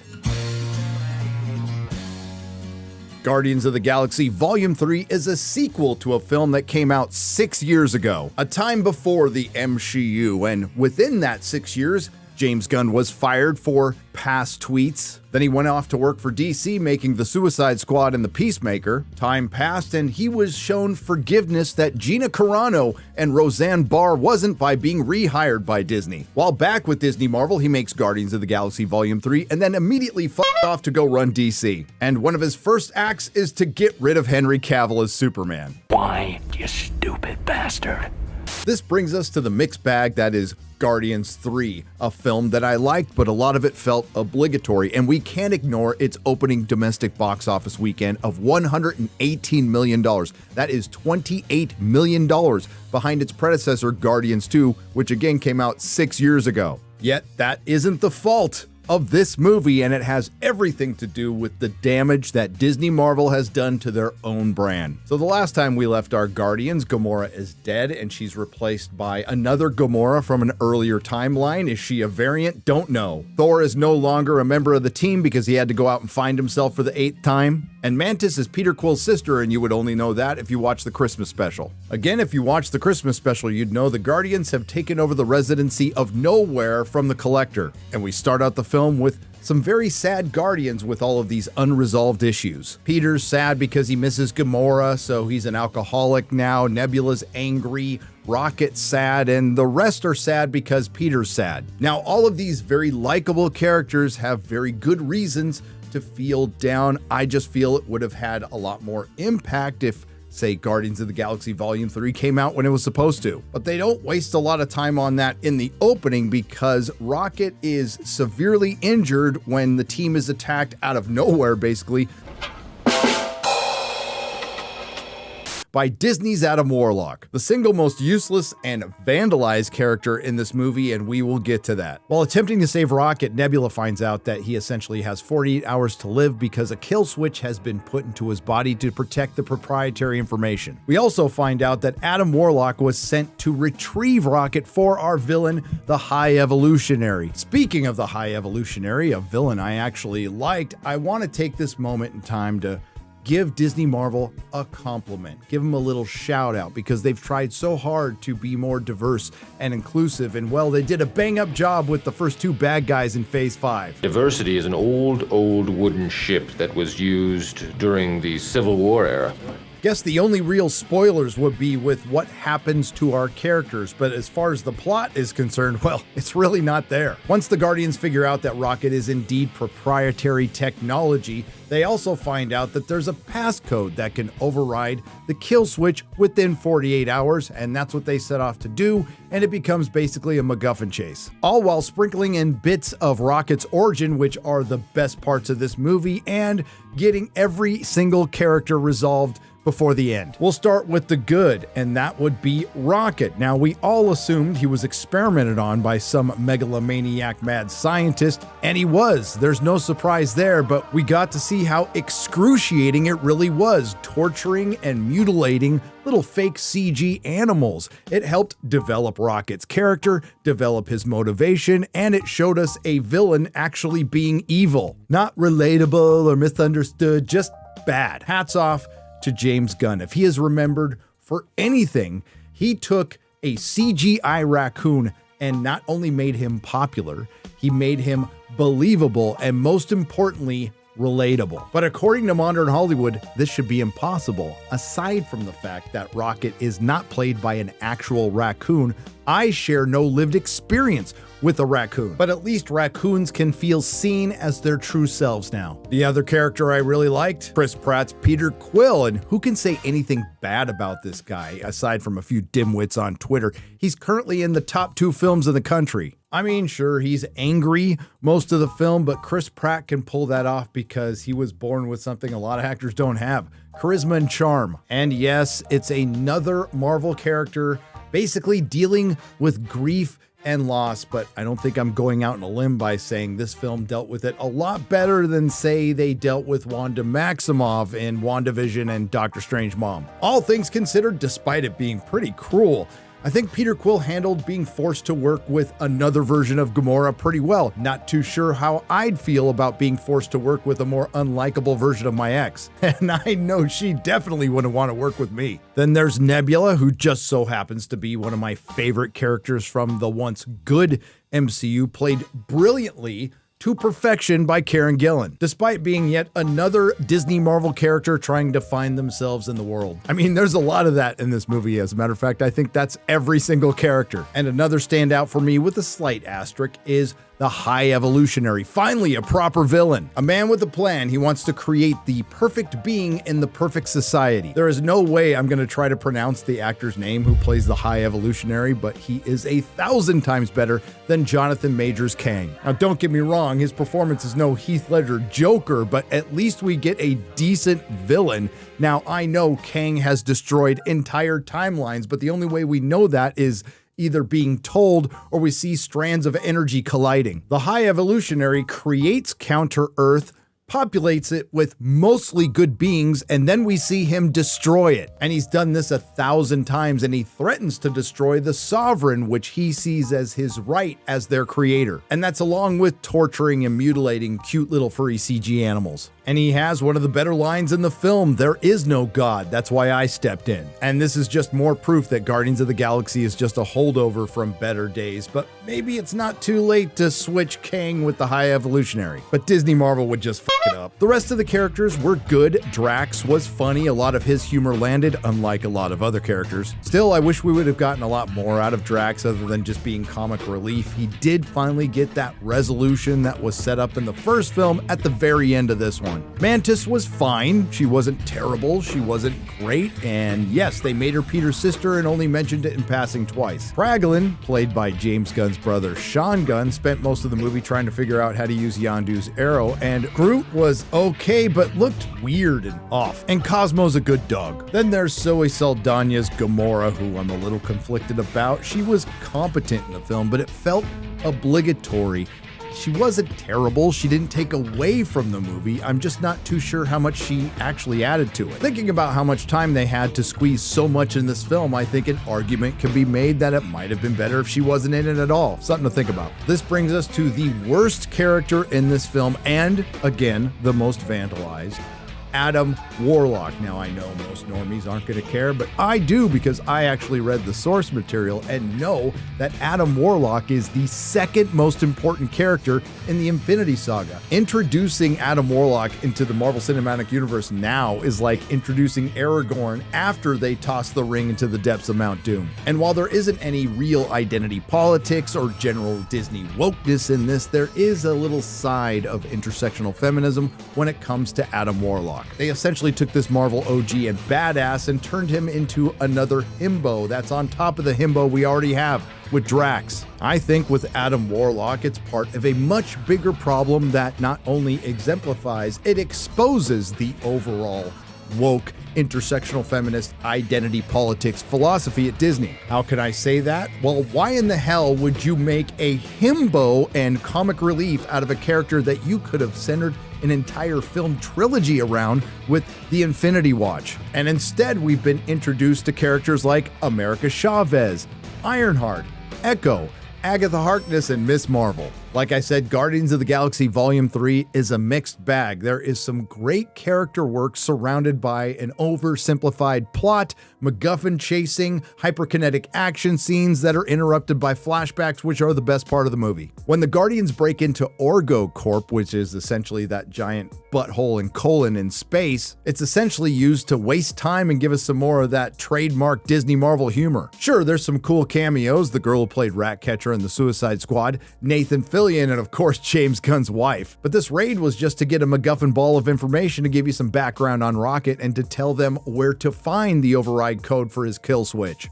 I feel like that could have been wrapped up a little faster, but the biggest ball James Gunn dropped was with the destruction of Counter-Earth. Remember in Guardians of the Galaxy Volume 1 when the Infinity Stone wipes out the Collector's lair and we get to see how much power it actually has and it genuinely freaks everyone out and they give you time to think about it? In Guardians of the Galaxy Volume 3, the High Evolutionary destroys his own creation, a fully populated planet, and it barely gets a mention. It's just on to the next thing, and that is the biggest fault of Guardians 3. It's a bit self-indulgent. It also had a lot of fake out deaths for the trailer, including Rocket, Drax, and Peter when he's floating out in space, and it makes you think, where in the hell is that mask? Well, it turns out James Gunn did respond to that question on Twitter. He left it in his desk in nowhere. Still, somehow it worked for me, and that's a testament to likable characters and good character work. It's long and has an even longer ending because they have to wrap up every possible character they can,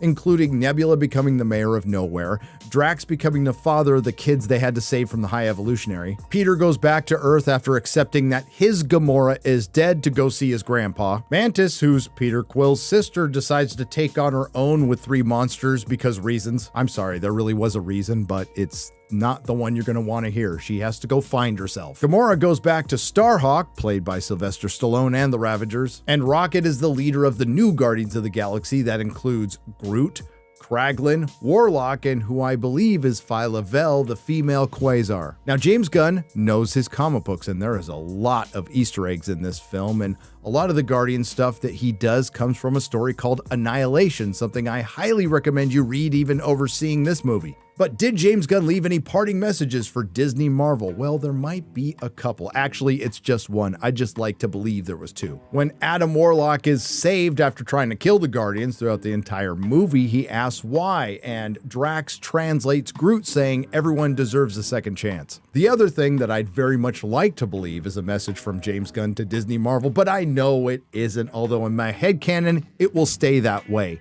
The High Evolutionary's quest to get Rocket is he is the only thing he's ever created, the only proprietary tech that he's made that is capable of creativity and imagination. And he desperately needs Rocket back to make his next batch of beings. Really, the thing that drives me, that's important to being a filmmaker, is a sense of creativity and play. And you can start to get distracted by results, by adulation or money or these other things, and all of those are sort of the enemy to creativity and storytelling. Guardians of the Galaxy Volume 3 is a solid film. It's not going to waste your time and it's not going to rock your world. But I think it wraps up the second best trilogy in the MCU behind Captain America pretty well, and it is the last decent Disney Marvel film. And no, it doesn't save Disney Marvel. As a matter of fact, the news gets worse. Box office, Guardians of the Galaxy Volume 3 kicks off summer movie season with a $118 million box office debut. Again, that is $28 million behind its predecessor, Guardians 2. Guardians 3, the conclusion to Marvel's trilogy about an extraterrestrial crew of misfits, kicked off with $118 million in its domestic box office debut due to a better-than-expected turnout on Sunday. Monday's final tally was higher than the weekend's estimate of $114 million. Those ticket sales rank as the second biggest opening weekend of the year, behind the Super Mario Bros. Movie with $146 million. Despite the towering figure, the film ever so slightly missed expectations of $120 million and arrived considerably behind its predecessor, which I just mentioned, Guardians 2, which debuted at $146 million in 2017, and I might add, Guardians 3's slightly better than expected estimates from the previously lowered estimates did beat Antifa Man Kami Mania's opening domestic box office by $13 million, but it finished well behind the three previous films, all post-COVID era. $69 million behind Doctor Strange Mom, $26 million behind Female Thor, and $63 million behind Wakanda Forever. Here comes the spin. It's a jump on the first Guardians of the Galaxy, which introduced the world to Chris Pratt's Star-Lord and his friends and opened to $94 million in 2014. So yes, it beat the first film, which came out almost 9 years ago, and we're not adjusting that number for inflation. But at the international box office, Guardians 3 added $168 million from 52 markets, bringing its global tally to $282 million, which is pretty respectable, but still way behind a film that came out just a year ago featuring the Guardians, Thor Love and Thunder, or Female Thor. $30 million behind Thor Love and Thunder to be exact, and that film didn't open up in China, but this one did. In China, which was once a huge territory for Marvel, but has been increasingly hostile towards Hollywood movies, the comic book threequel collected a better than expected $28 million to start. Of that $28 million and everything else they collect in China, Disney only gets 25% if they're lucky. So a semi-decent international box office is going to help the Access Media and Disney cover for what is a total disaster at the domestic box office, which is a surprise to me. I thought Guardians 3 would do way better at the domestic box office. It turns out it's a referendum on everything Disney Marvel has done over the last few years. Tough luck for Disney Marvel. So, Black Girl Magic!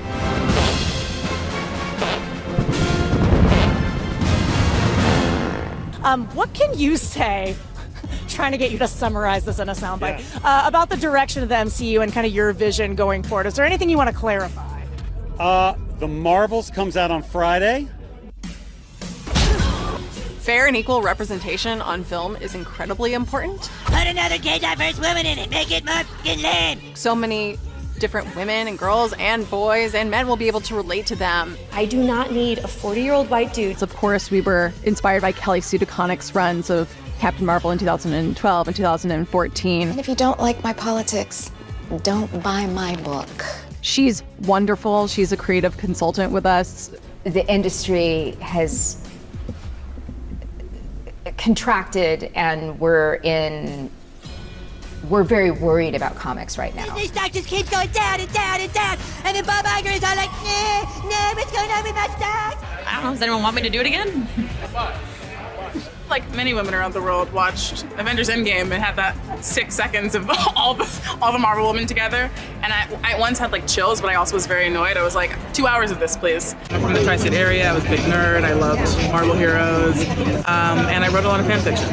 The MCU has come full circle. Jerk. It's been a long road to get here, and I've had this date marked on my calendar all year. And yes, YouTuber Christmas has come early because the Marvels has arrived. Now, I know the 5s and 10s of you out there who watched the Marvels did your homework in preparation. You went back and watched Captain Marvel, the billion-dollar patriarchy-smashing blockbuster, showing the MCU's most powerful superhero go through the hero's journey. What's the hero's journey? Well, Carol Danvers' Captain Marvel was great all along, and she was just being held down by an unjust system, which was, you guessed it, the patriarchy. I'm positive you went back and watched all of WandaVision, which introduced Monica Rambeau, whose origin was walking through a magical barrier while being positively affirmed. And her hero's journey was completed when she let a complete psychopath who tortured women and children go on and murder countless people in multiple dimensions for fake children. Then, of course, you have to rewatch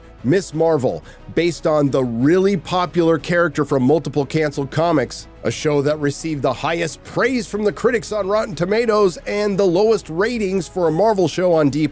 And if you haven't seen it, then you missed her exciting origin, receiving a bracelet in the mail from her grandma. Oh, but we're not done there. Then there's Secret Invasion for Nick Fury, who was completely destroyed in the Captain Marvel movie when he lost his eye to a kitty cat, a story about a little boy Skrull who grows up to want to kill the entire human race because Nick Fury broke a promise to him. It's also about the once formidable Nick Fury embracing his strange kind of love, which is supposed to be an allegory for something, but I can't quite put my finger on it. How about that? So after watching all that, you're ready to watch the Marvels, but once you sit down in the theater and take in about 20 minutes or so, you realize you don't need to watch any of it, but you're still gonna feel like you're missing something, and you are. A story. The Marvels was a disaster a long time in the making. Of course, Captain Marvel did great when it was sandwiched in between two of the biggest sequels of all time, and she was forced in with other heroes that we actually liked. But some of us recognized right away that Carol Danvers is just not that interesting of a character to warrant her own solo film,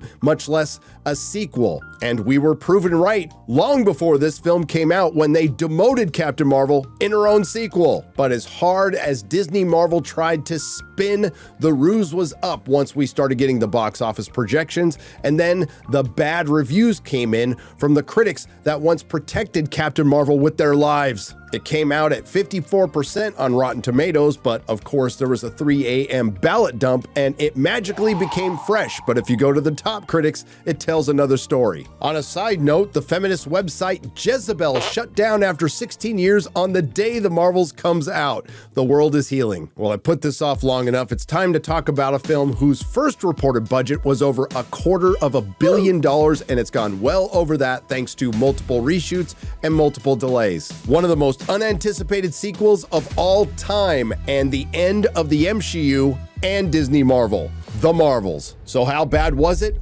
One does not simply walk into the Marvels expecting a good movie. The creative bankruptcy there is guarded by more than morons. There is intersectional evil that does not sleep, and the great mouse is ever watchful. Simply put, it's a series of disconnected events with characters you don't care about in a short film that feels long. No expectations subverted here. It's fan fiction that makes fan fiction look bad. One thing I can tell you is that the 8-hour live stream promoting the Marvels featuring cats running around and humans fondling pop vinyls was more entertaining. Is it the worst Marvel film? Now, I know it's been 2 years since everyone forgot about the Eternals, but could it be that bad? Maybe, but let's give credit where credit is due. Through Disney Marvel's push for representation, we now have 2 Marvel flops directed by diverse women. Now that's what I call progress. The Marvel starts out introducing us to a brand new villain, a gender and race swap villain from the comics, Dar-Ben. She comes off as a soccer mom in cosplay who is essentially a dollar store Ronan the Accuser, who we will call Woman the Accuser from here on out. She's on a mission to find the other bracelet that Kamala Khan's grandma didn't send out so she can steal the plot from Spaceballs. Just in case you watched the final Marvel's trailer before they released the film, you might be under the impression that Woman the Accuser is finishing Thanos' work. My work is inevitable. There will always be more to finish it. This is a lie. No, in truth, which is something Disney Marvel has no interest in these days, it's about a Kree girl boss wanting to steal air, water, and a sun from planets connected to Captain Marvel. I know what you're thinking. I don't remember any setup for this in all of the homework required to watch this film. And you'd be right, because it wasn't there, and we'll get to that. In what was theoretically a good move, Disney Marvel, realizing that the vast majority of you didn't watch their D+ crap, decided to give us a brief recap of just 2 of the 3 main characters. Kamala Khan gets an annoying animated sequence, and in the grand tradition of the Doctor Strange Mom memory store, Captain Marvel for some reason hung on to the scroll torture device memory tiaras. From the first Captain Marvel movie, which none of you were insane enough to go back and rewatch, but is quite frankly better than this film. Just a little bit. Also, she could access exposition for the audience, which was a total waste of time because there wasn't an audience. The plot, if you want to call it one, goes something like this. After Woman the Accuser gets the one bracelet Kamala Khan's grandma forgot to send her, she opens up a portal and it doesn't close back up. This causes a surge in the intergalactic space-time jump system. A quick aside, this intergalactic space-time jump system is being monitored and controlled by Saber and Nick Fury. I seem to recall a D+ series that dropped this past summer that centered around Nick Fury's inability to find the Skrulls a home and the consequences of that. Aside from the genocide that the 1 million Skrulls that snuck onto Earth behind Nick Fury's back wanted to commit, considering Nick Fury was in charge of a space-time portal, maybe Gravik had a point until you realize the Skrulls are an advanced spacefaring race that could have built themselves a ship to go through the space-time portals instead of wasting their time on a magic bullshit machine that made Emilia Clarke the most powerful hero in the MCU. Anyway, I digress from one dumb D+ TV show to one dumb Disney Marvel movie. Due to the damage caused by Woman the Accuser while simultaneously using the bracelet that Kamala Khan's grandma forgot to send her, and the universal weapon which used to belong to Ronan, we get some vaguely described energy leaking from the space holes. Carol Danvers, our titular hero— oh wait a second, she's not the titular hero because she was demoted in her own sequel. Anyway, Carol Danvers and Monica Rambeau investigate the vaguely defined energy leaking from the space holes and touch it. This causes our 3 heroes with vaguely defined energy powers that range from omnipotent to useless to become entangled. No, not that kind of entangled. According to the movie, the power entanglement, which is the characters switching places, only happens when they use their powers at the same time, except when they use their powers multiple times and the switch doesn't happen. Is it explained? No. And I wrote a lot of fan fiction. Unintentional hilarity mixed with abject boredom ensues as our 3 heroes pursue Woman the Accuser as she tries to save her planet Hala by sucking out the atmosphere, the entire ocean, and a sun from 3 prospective planets. Suck. You thought I was kidding when I said Disney Marvel stole the plot from Spaceballs. No. How does Woman the Accuser plan on sucking an entire atmosphere, an ocean, and a sun through a relatively tiny space hole? No idea. The space holes just suck. Like this movie. But this plot device did bring us the headline of the year from the Irish Times. The Marvels review: the Marvel Cinematic Universe disappears up its own black hole. And it's all downhill from here. The Marvels features mostly characters you don't care about and one you used to care about, but we'll start with Miss Marvel, played by Iman Vellani. A fanfic Marvel employee, Sana Amanat self-insert, if you want to know more about that, check out this video right here, that Disney Marvel will tell you over and over again is an immense immensely popular character. And when one comes in that grabs the world's imagination like this, the questions are, when are we going to bring Miss Marvel to the screen? All three of these heroes are very popular from their previous movies and shows. If popular means having her comic book continually canceled, appearing in the lowest rated Marvel show on D+, and being a lead in a video game that lost the company who made it $60 million, sure, I have a question. If Miss Marvel is so immensely popular at Marvel, why did you fundamentally change the character by changing her origin and her powers? In the comics, she's an inhuman with stretchy powers. In the MCU, she has vaguely defined energy powers that are not supposed to remind you at all of Green Lantern. Iman Vellani seems like a charming young lady, but she becomes incredibly annoying in this, and no, it's not necessarily her fault. It's the fault of the inexperienced director Nia DaCosta and the horrible writers, and one of those writers is Nia DaCosta. And it's really sad when my description of how Kamala Khan got her powers, her grandma sent a bracelet in the mail, is exactly the same description the movie provides. Where did you get that? My grandma! She sent it to me in the mail.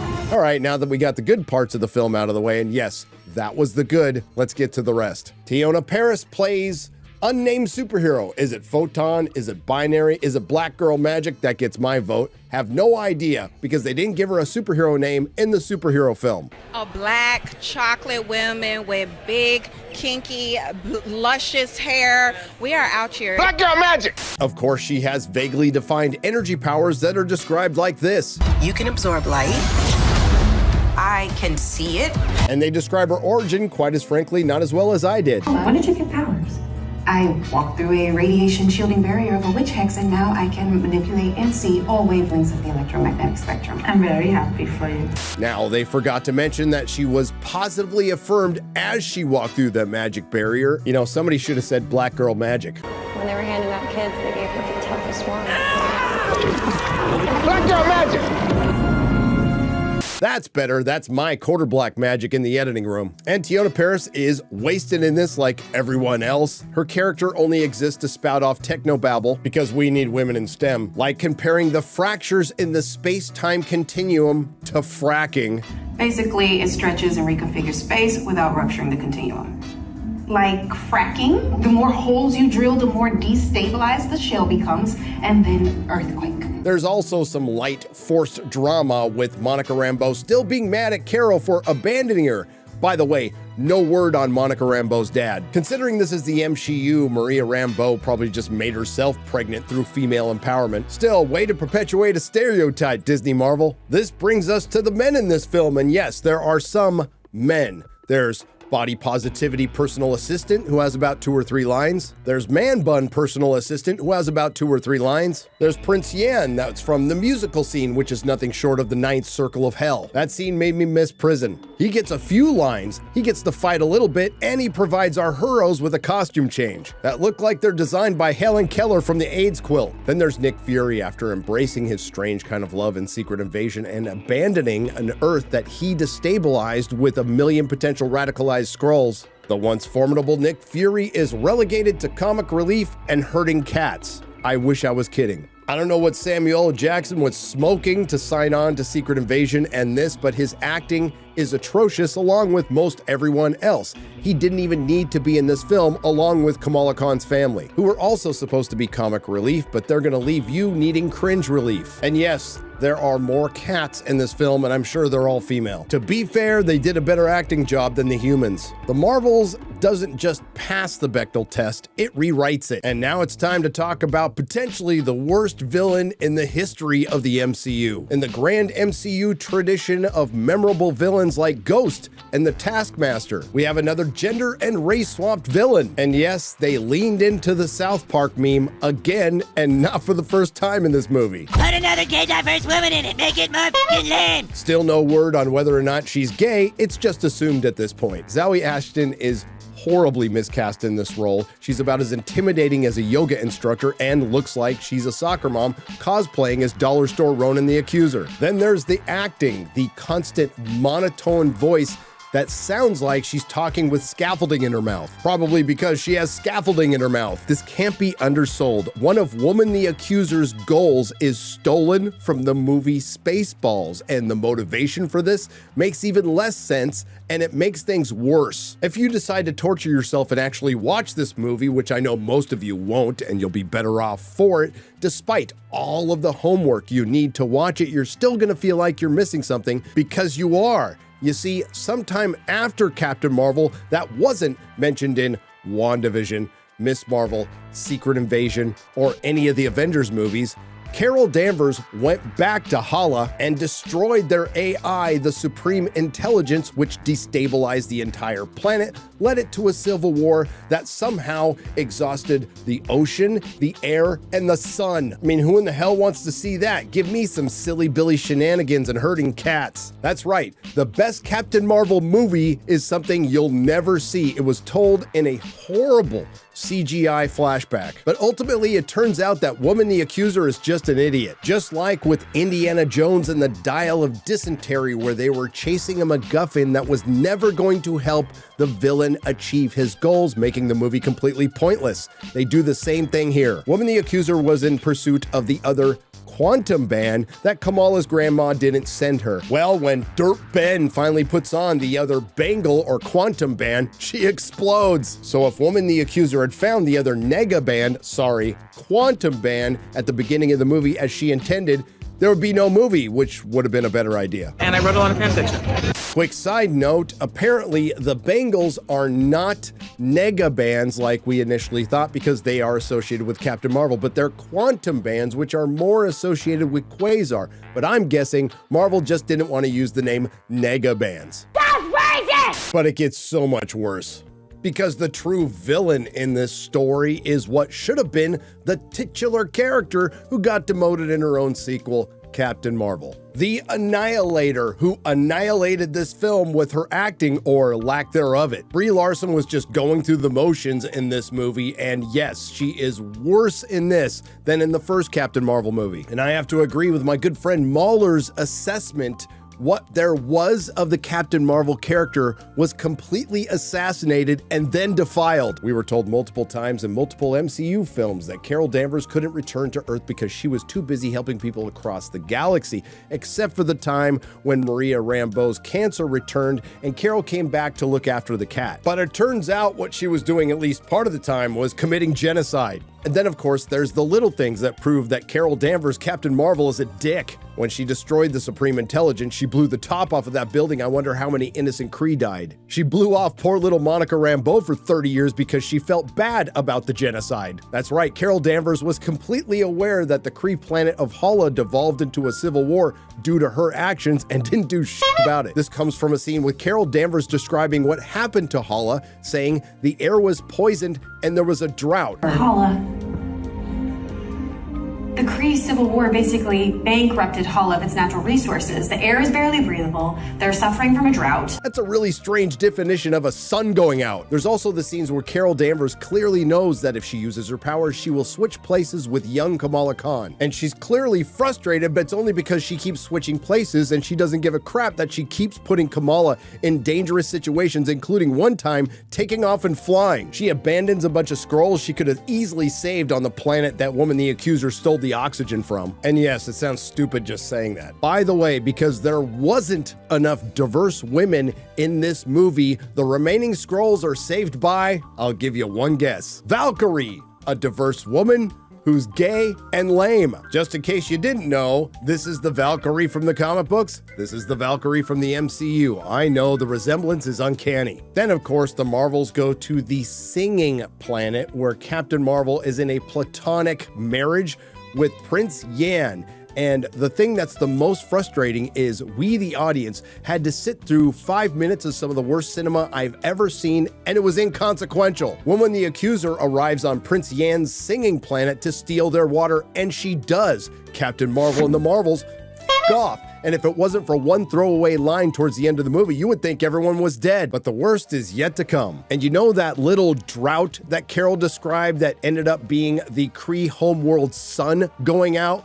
Well, it turns out Carol Danvers' Captain Marvel could have fixed that problem all along. Despite having trouble with the help of Miss Marvel and Monica Rambeau taking on a basic bitch Kree, apparently Carol Danvers' Captain Marvel can restart a sun. That's right, Captain Marvel can restart a sun instantly with what? A cosmic fart? But unfortunately, Monica Rambeau is lost in another universe after she had to go to the other side to fix the space hole that the now dead Woman the Accuser created. Also, we could get a post-credit scene with her mom, non-binary, and a horrifically tacked-on CGI beast, setting up the only Marvel movie anyone gives a shit about anymore. You know, the one with the Fox X-Men. In another post-credit scene, Iman Vellani's Miss Marvel is going to set up possibly a mostly, if not all-female Young Avengers, and I'm here for it. But considering recent events, I'm guessing we'll get a Young Avengers D+ TV show or film right around the same time we get a Shang-Chi or an Eternal sequel. Bad doesn't even begin to describe this film. It is abysmal. It's a dumpster fire. No, it's not necessarily woke. It is filled with intersectional feminism, but it's not as bad as Captain Marvel. What it is just awful. Awful directing, awful acting, awful editing. The CGI was horrific, and I'm guessing the catering sucked. To borrow a phrase from the great comic book girl 19, it's a film filled with no fun Marvel mommies. And just to add to that, it's a film made by no fun Marvel mommies for no fun Marvel cat mommies. And they didn't even want to see it. There's not enough wine boxes in the world to make this okay. This is not okay. It's just not.